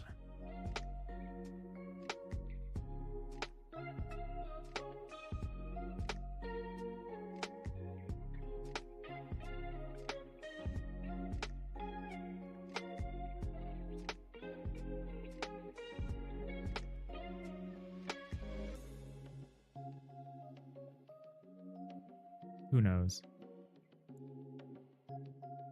Oh, it was sarcasm. Good to have you with us still, Magoo. That's kind of been the thing today, though. I appreciate that people take the time to come in and say hi, even when they're busy and they got other things to do. Appreciate that. I also appreciate the people who don't feel the need to say anything, who just hang out and lurk with us. Just co-work. I see you all over on YouTube hanging out. Appreciate you. Hope you're having a good day. I'm ready for the weekend. If you're working, I hope the work is fruitful and I don't know what's the right word is, as easy as possible. If you're chilling, keep on chilling. If you're tired of hearing me talk, I'm sorry.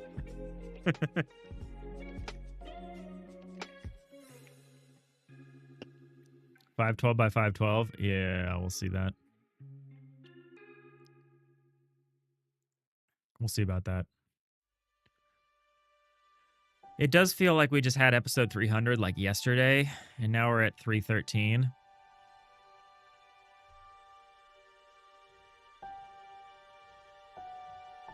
So that is concerning. Don't get me wrong.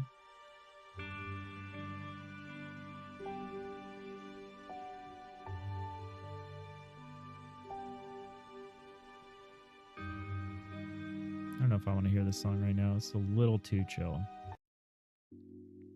There we go.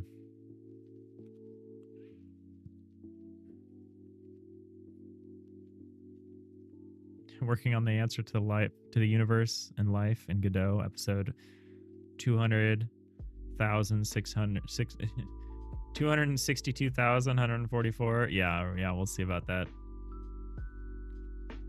Arneo, you just finished your meatballs in the newest episode of Night of Seven Kingdoms. Oh, I don't know about that. I don't know what that is.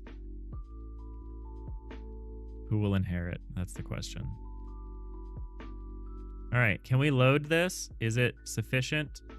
What do we get when we load it? I guess we want to do some tests. We could say So we have this texture 2D RD, extends texture 2D. Use a 2D texture created directly on the rendering device. That's the thing that's important. We need to create this texture on the rendering device. So we're going to do that. I'm going to reorganize this so that I can actually find things easily. Right now I cannot.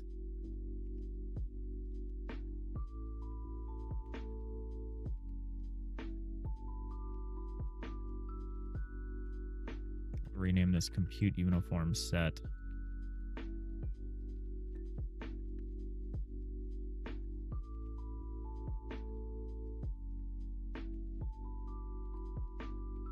So an underscore is probably sorted before any alpha character, right? It's reasonable. I kind of want to start putting RID in here, but you know, move this down.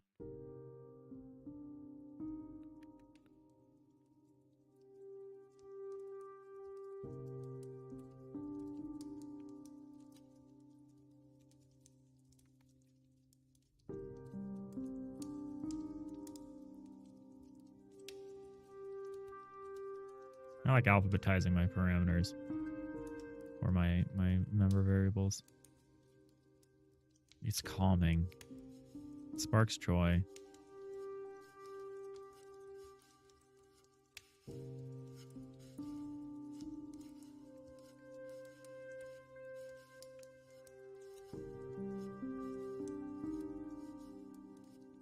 Okay, we're going to start with this same set, but for the input texture.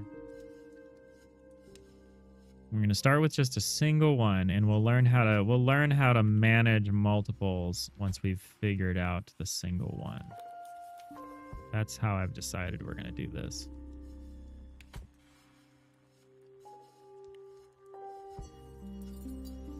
Rather than just get ourselves frustrated trying to do everything all at once. RD texture format, RD texture 2D RD. We'll call it like input texture raw or input texture 2D maybe.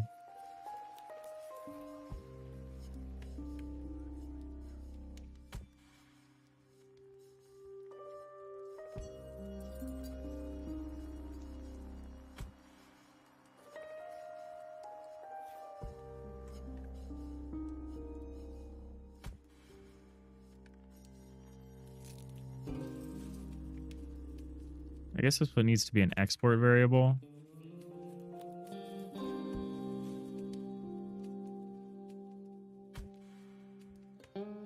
Unless I just want to set up a path. We'll say path. And it will be a string. What am I talking about? It's a string. There's a way to do the path part where you can like hint. It's like here. No. Or do I not need to do it that way? No, I don't. I can do property hint, private string, property hint.file JSON.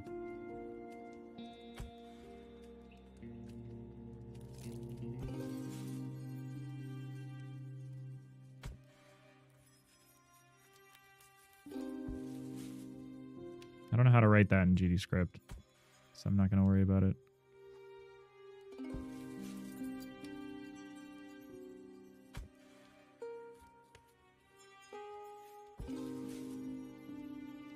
Oh, it's a Game of Thrones spinoff.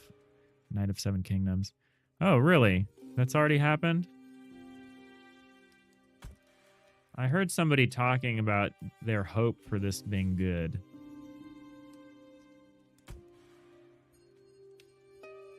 Is this going to be like a Mandalorian situation? Is it going to be good because it like ignores all the bullshit?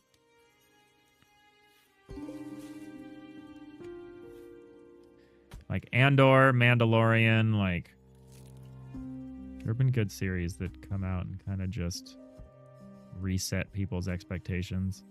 I know I just listed 2 Star Wars things and nothing else, but like I feel like it's relevant.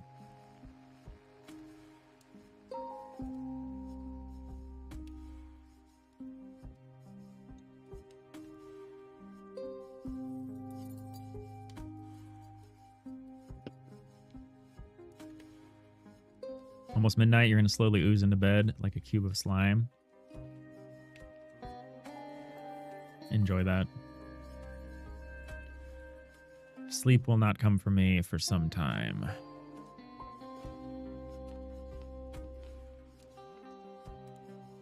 I don't know how to do a property hint.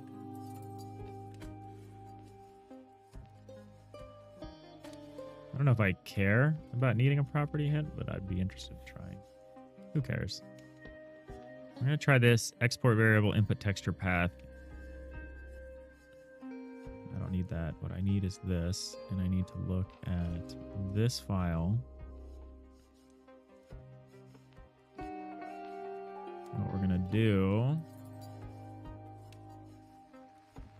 Where's my export variable? Oh, do you not have a script attached to yourself anymore? That's curious.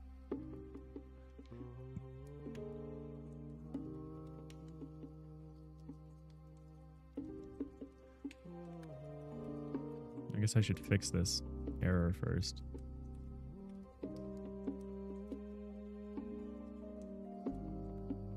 All right, input texture path.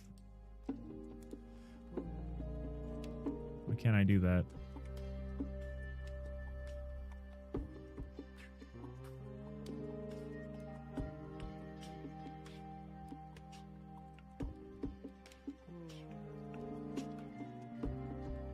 How does it work here?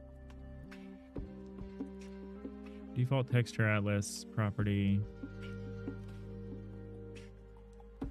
So it knows this is a string, but for some reason this one does not think the same way.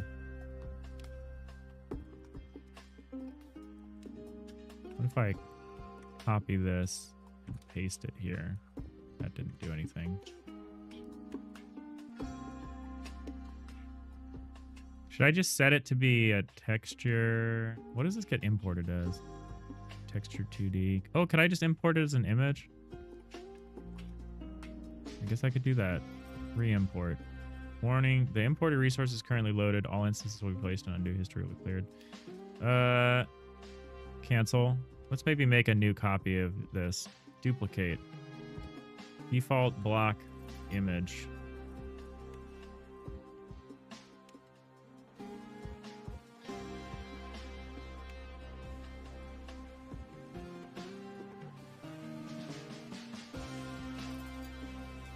Okay, so this one's a texture, this one's an image. I guess it doesn't really matter, but I want to do it like this for now.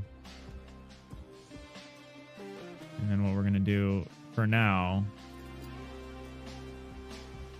is just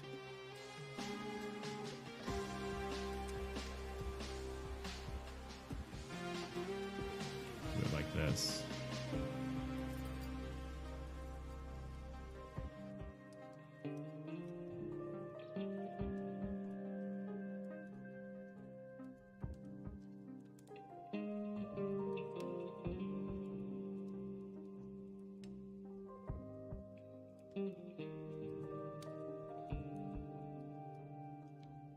There we go.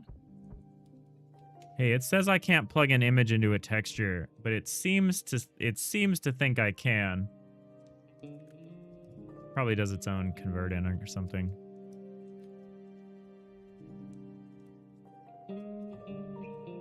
That this show, this Night of the Seven Kingdoms, it's every bit as charming as you hope it would be. It's got an earnest, lovable main character. That's nice. There's also a small... Oh, is it big person, little friend? Classic big person, little friend archetype story. Which is one of the only kinds of stories we're doing. Whether we're talking about, you know... That's giving some Lone Wolf and Cub, Mando and Baby Yoda.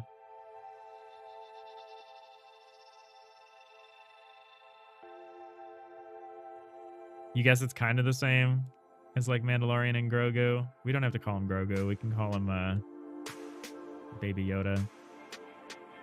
His true name. No, it's an archetypal story. There's plenty of games that do the same story. It's an archetype. It's little person, big friend. How many little person big friend stories are there? So many. In games, you've got Eastward. Eastward is probably the most notable that I can think of right now. But I'm sure there's other examples. Stray is one. Is there a big friend? Oh, I didn't play Stray. I was thinking of Little Kitty Big City, which is Stray adjacent, but different. Ratchet and Clank. Does that count? I don't know. I never played a Ratchet and Clank. Egg is not a cute merchandisable puppet. That's their mistake. That is their mistake. But I wouldn't expect them to have, like, you know, George Lucas levels of, like, marketing prowess. Should I put my export variables up here? I guess I should. I guess that would be good, because this is temporary. We're going to be temporarily doing it this way.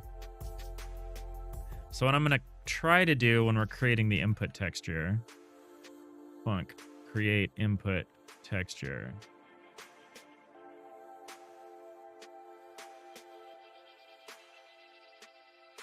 So do I need to create an image?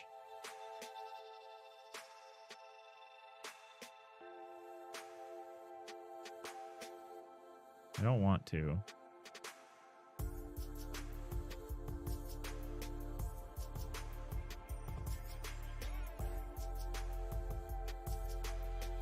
Do these have to match up?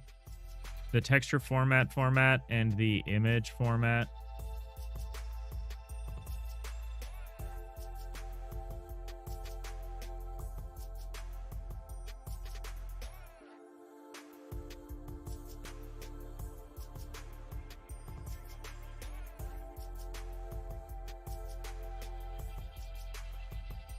I guess I do.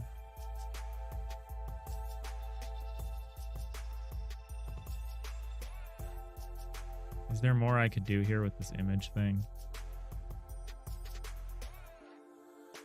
Create from data.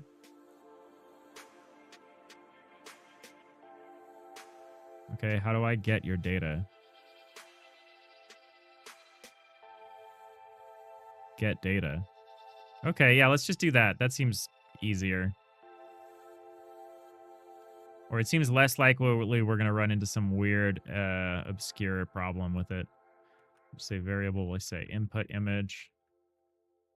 Image, we'll say create.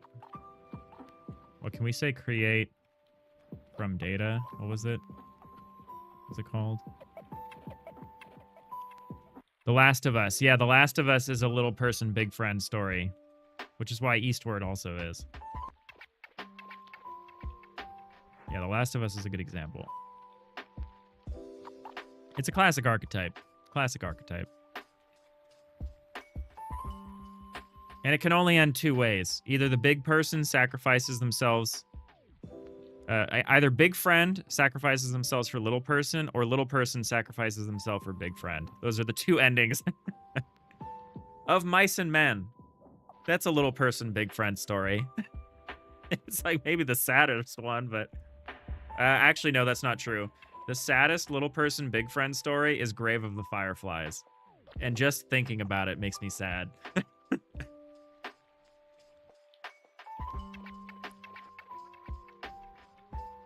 What if the ending is they lived happily ever after? That's a cop-out. That almost never happens. But I guess it's possible.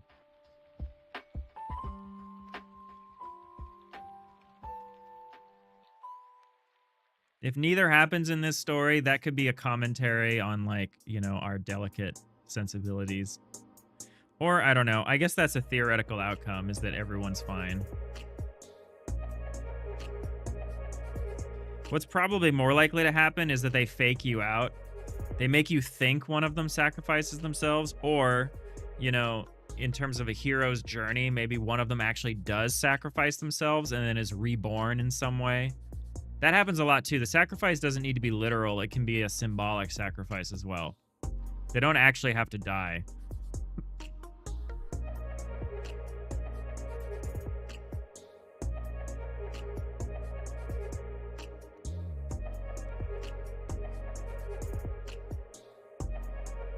Not everything has to end in sacrifice and sadness and brooding. Have you seen Grave of the Fireflies? No, yeah, I agree with you, Nix. I agree with you. I get tired of that. I get tired of that too.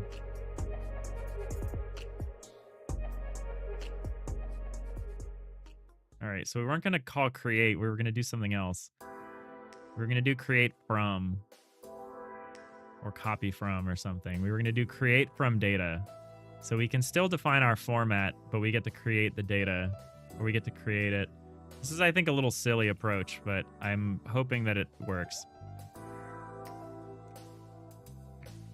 Create from data. We'll say viewport width. Oh, no, it's not viewport width. It's going to be image. What did we say? Texture, input, texture, image. We'll say width. We'll say get width.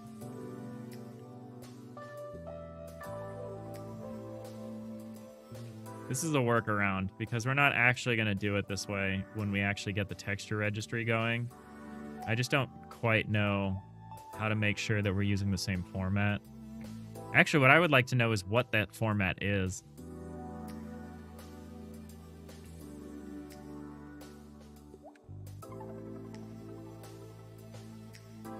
Yeah, I would like to use RGBA8, not RGBAF.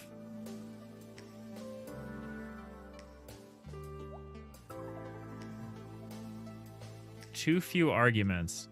Oh yeah, I need the data. Duh.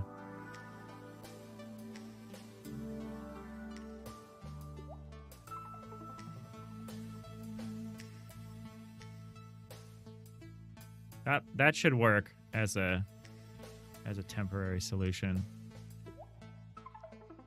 Nix, it can be that they die 20 minutes before the end of the movie and they're brought back in the last couple of minutes because of the magic of friendship. Yeah, that happens all the time. That's like a very Gandalf. Spoilers. Spoilers for Gandalf.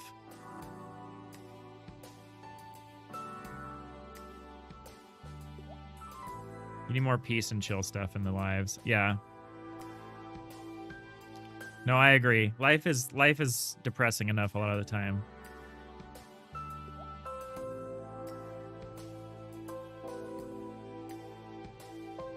I've become all about like cozy atmospheric games in the last few years. Like I am rarely looking for a challenge. Nowadays, I'm usually looking for a vibe, not a challenge when I'm playing a game.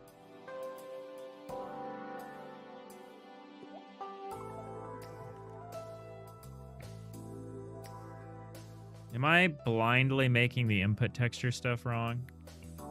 Input texture. Oh, I would need to make a texture. That would be a good start.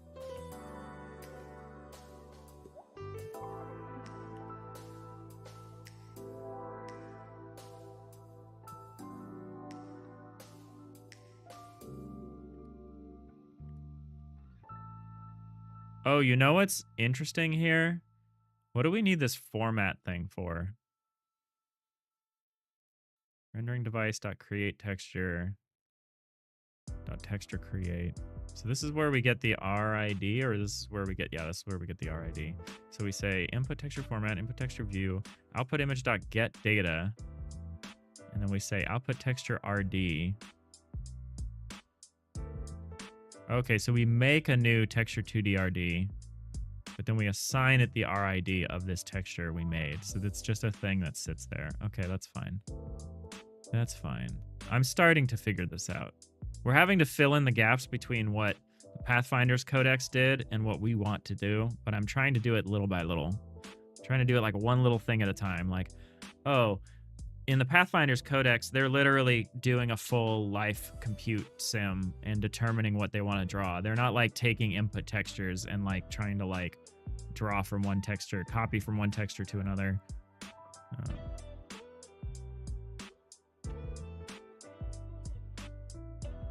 We actually have input textures that we're reading from.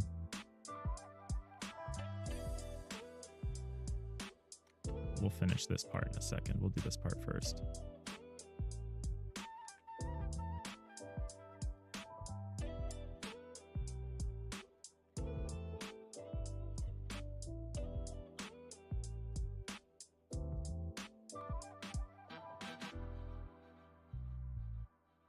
I feel like I could make the format, then do this. I feel like I could do this all in one function. I don't know why I'm really doing it like this.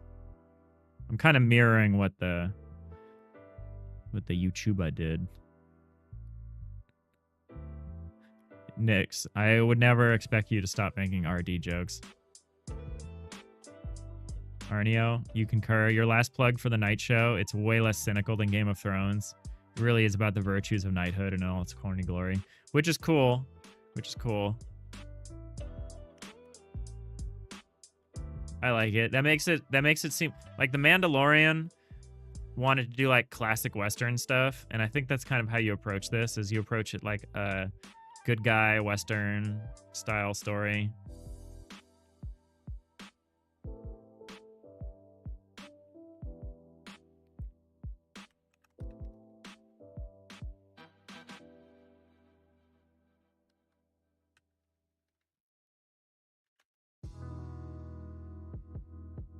And you can do it earnestly, which I like. Like, it doesn't have to be... All right, we're gonna match these formats because we need to. Why am I doing it this way? We'll get there eventually. Here we go. RG, R32, A32, S float.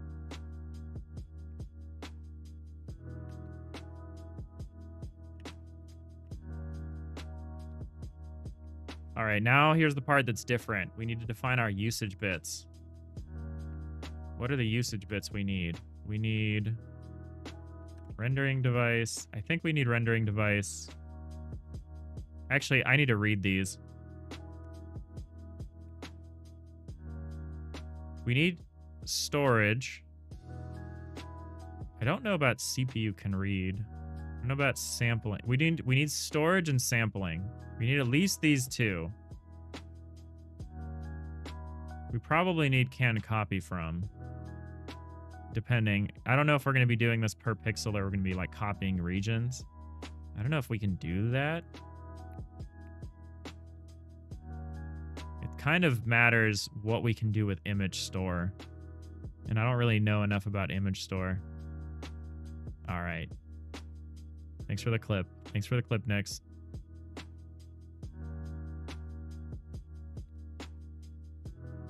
Appreciate you.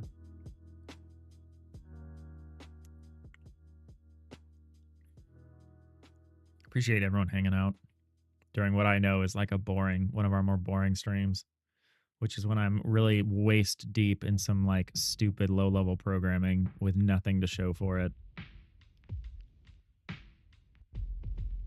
All right, what are we looking at? Rendering device? What did I actually want to look at? I wanted to look at something else. Oh no, I did want to look at rendering device. I wanted to look at its list of formats. Show me the formats.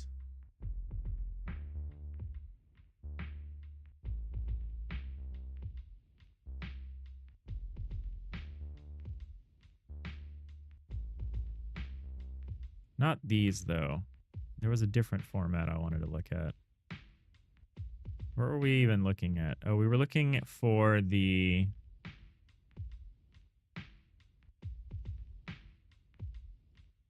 Uh-oh, I'm like editing this in like different IDEs. We're looking at the texture usage. Right. That's way down here.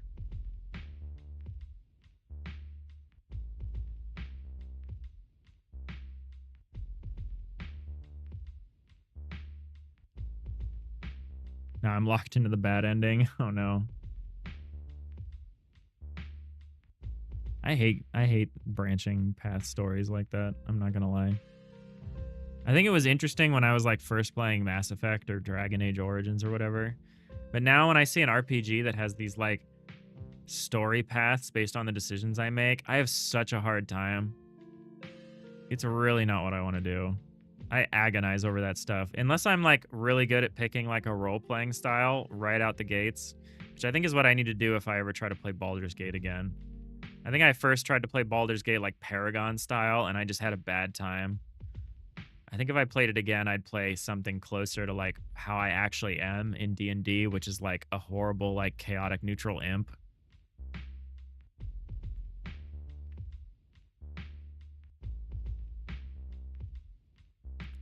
Where are we looking for? We're looking for those texture enums, right? Oh, someone's beaming up. Who's beaming aboard? The the NCC Digital Iliad here.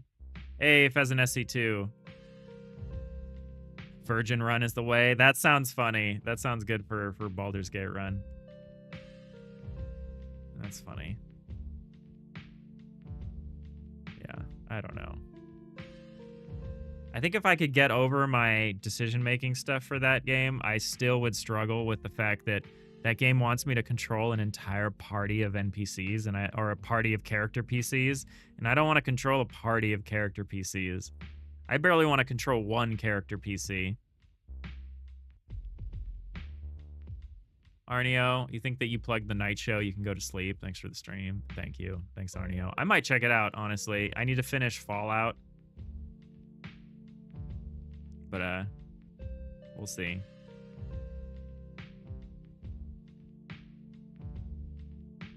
All right, here we go. Here we go. Texture usage sampling bit. Okay. Is image load count as sampling?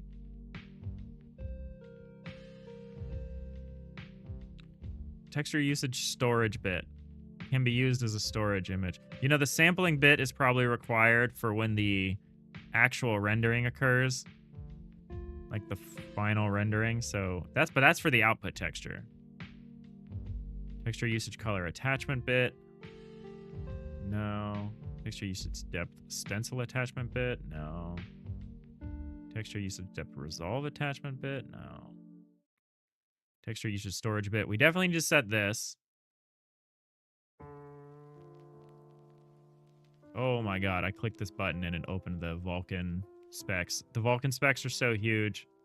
I'm amazed it loaded that quickly. Here, let me turn my dark mode on here so I can actually read this. Oh no, it had no effect.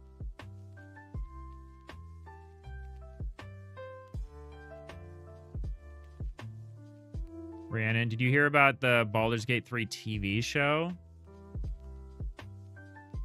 Huh. I mean, I'm not surprised, but huh. But also, huh? Or maybe as Jim Brownbet might say, huh?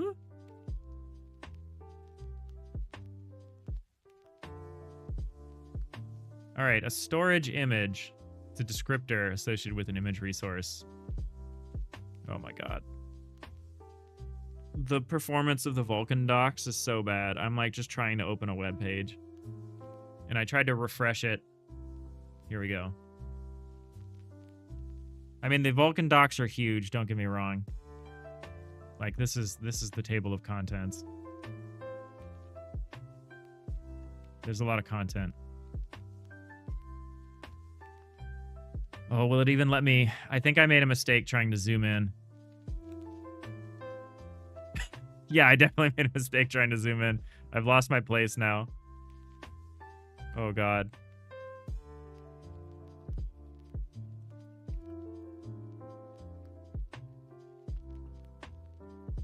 Here we go. Here are the bits. Here are the bits. Let's go. God, this is so slow.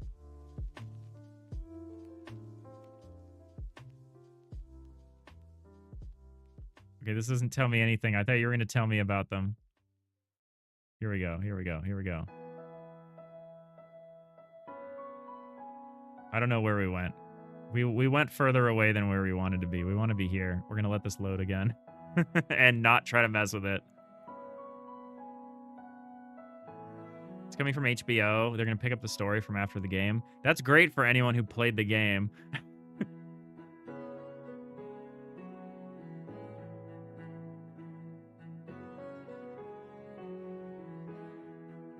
All right. These. I'm interested in these. Where do we talk about these?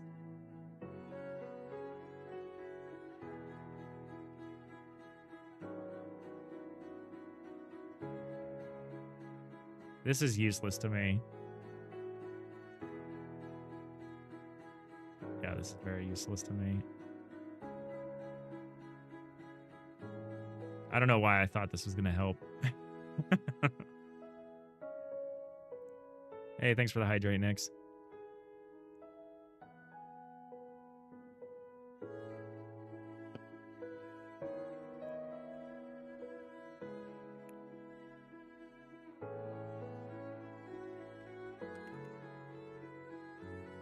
How long do you think until we're actually rendering something here?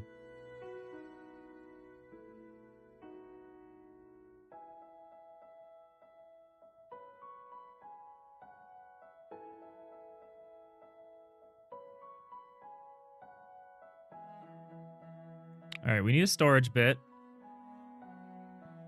The CPU root bit is interesting. Texture can be read back on the CPU using texture get data faster than without this bit, since it is always kept in the system memory. I don't know if we want this.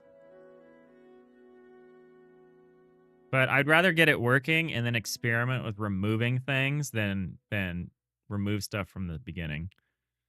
Can copy, can update. Texture can be updated using texture update. I don't know if I want to do that. Texture can be a source for a texture copy. I don't know if I want to do that either. Is this happening on the GPU? No. Maybe. This is happening in the rendering device. No, it can't be. Hold on.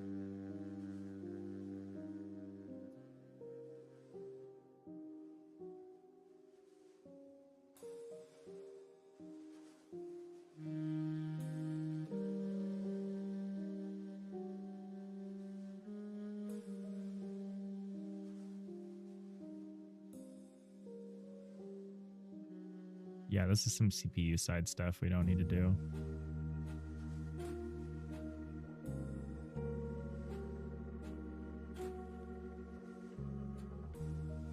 You're going to lie down and wait? Or you're going to lie down? You need a lot to do this weekend to prepare for the new cat. Her name's going to be Chili. That's great. You post a short video of her on Discord. Yeah, I'd appreciate that. Did I make a pet tax channel yet? I feel like I haven't, and that's on me.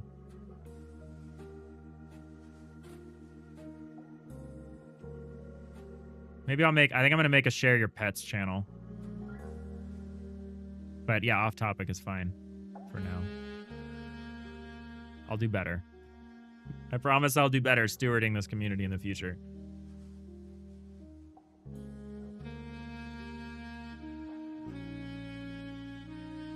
You don't like the people, or don't be like the people who follow a recipe but change every ingredient and then complain the recipe didn't work. Follow it first, then make changes. Exactly.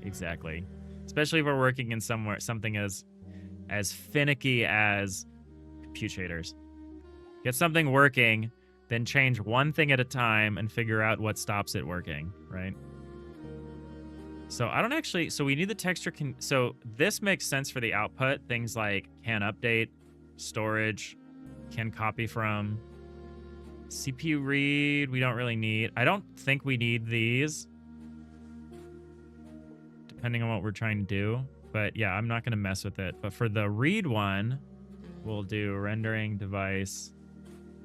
Should we just duplicate the flags for now? For now, let's just use the same. We'll just use the same usage bits. I don't think that's what we're going to want. But again, yeah, let's just minimize the amount of things that we're doing differently. Texture view equals rd texture view dot new. Oh, we're out of time today. Input texture view. I know I started a little late. I'm having a hard time being on time with all my endeavors. Oh, I didn't want to do view again. I just want to do RD. And then we'll do create input texture. I don't know why we called to a function to do the last little bit of this when we could just do the whole thing inside. I guess it's this image that we don't want to keep around. Who cares? Who cares? Let's finish this part. And then I'll worry about getting back to the day job here.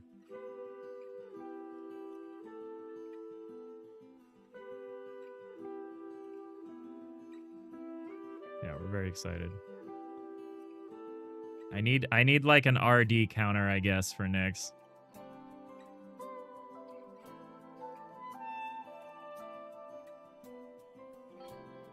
We're gonna be talking about it a lot for the next week, and then we'll probably never speak of it again. Because this is one of those things that once we set this up, it's just going to be... And probably the best thing we're going to do is maybe come up with some additional passes that we can make to prepare the data itself directly on the GPU. I could imagine us sending a small amount of block data and then having the... Because the simulation doesn't really care about faces, I can imagine us doing a lot more of this work on the GPU. Okay, and then what we're going to do here is we're going to say input image.get data. You know what? I bet the first thing we just try to do is try to just blit all the like input data to the output data and not do anything else and see if that works. That'll probably be our MVP for this.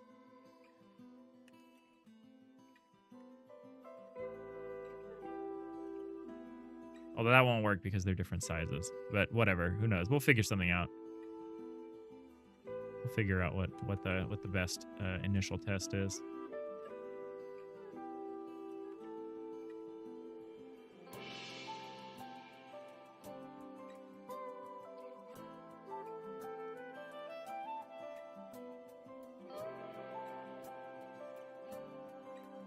Input texture RD. We don't have one of those? Input texture RD, texture 2D RD, input texture. Am I just spelling it wrong? Oh, RP. Oops. RD. Not on your watch. I believe you, Nix. All right. Okay. So here's our buffers. Here's our buffer. Here's our uniforms. We're making our buffer and our uniforms. The next thing we're going to need to do is coming back over here.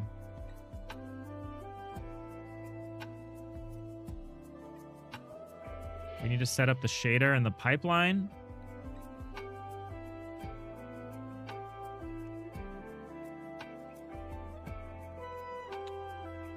And then we need to look at the bindings, I guess. Something.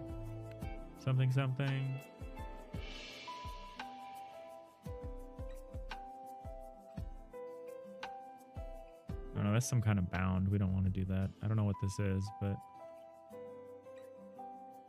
Maybe this is talking about how many warps we need.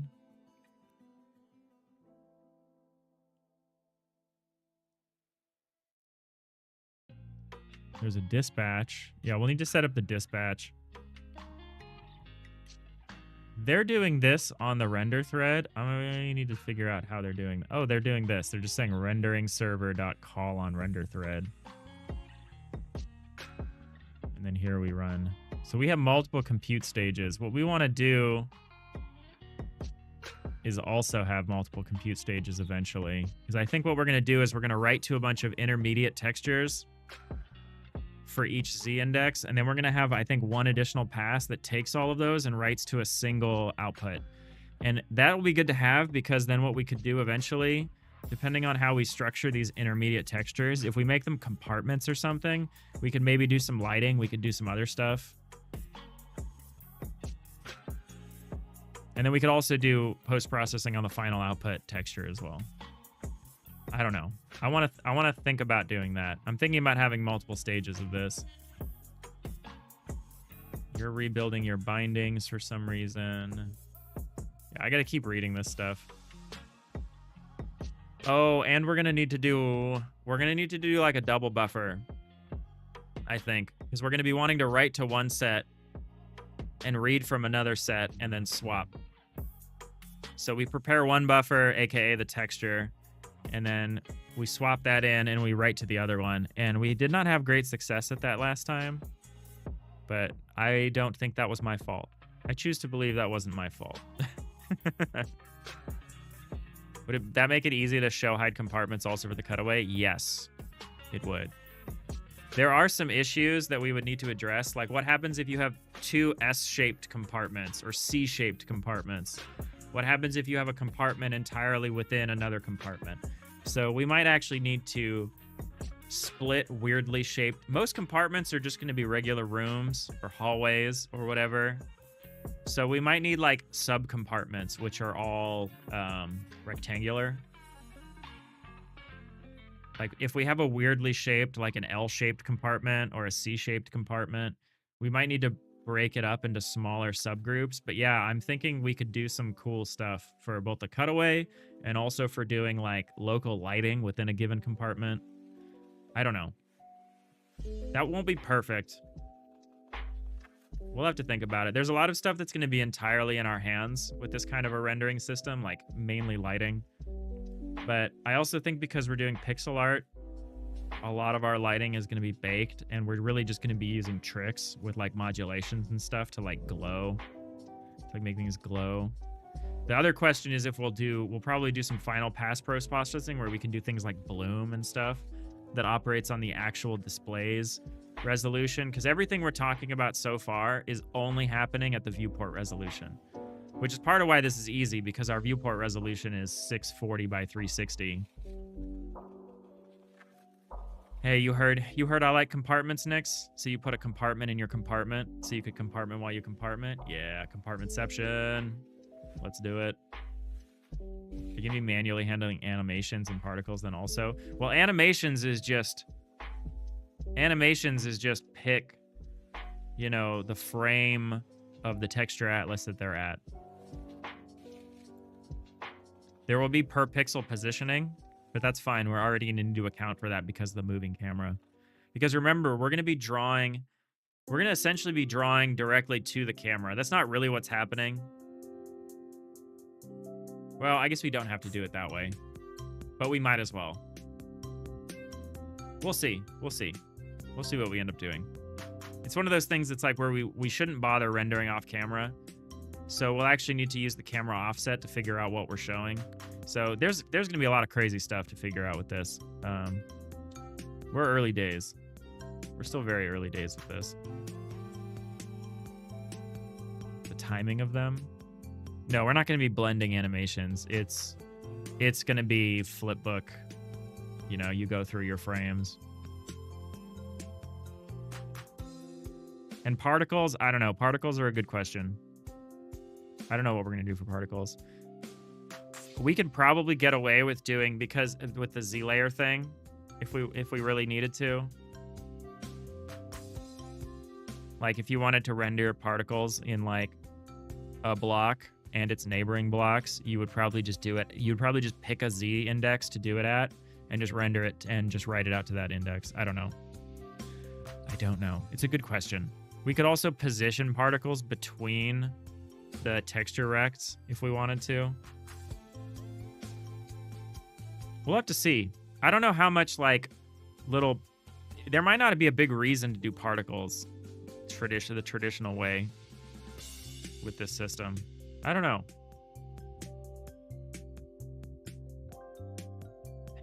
Nix is already imagining things. They're like, flipbook animations will be easy to override. That is whenever mod support happens. I'm sure you will be thoroughly testing our mod support, Nix.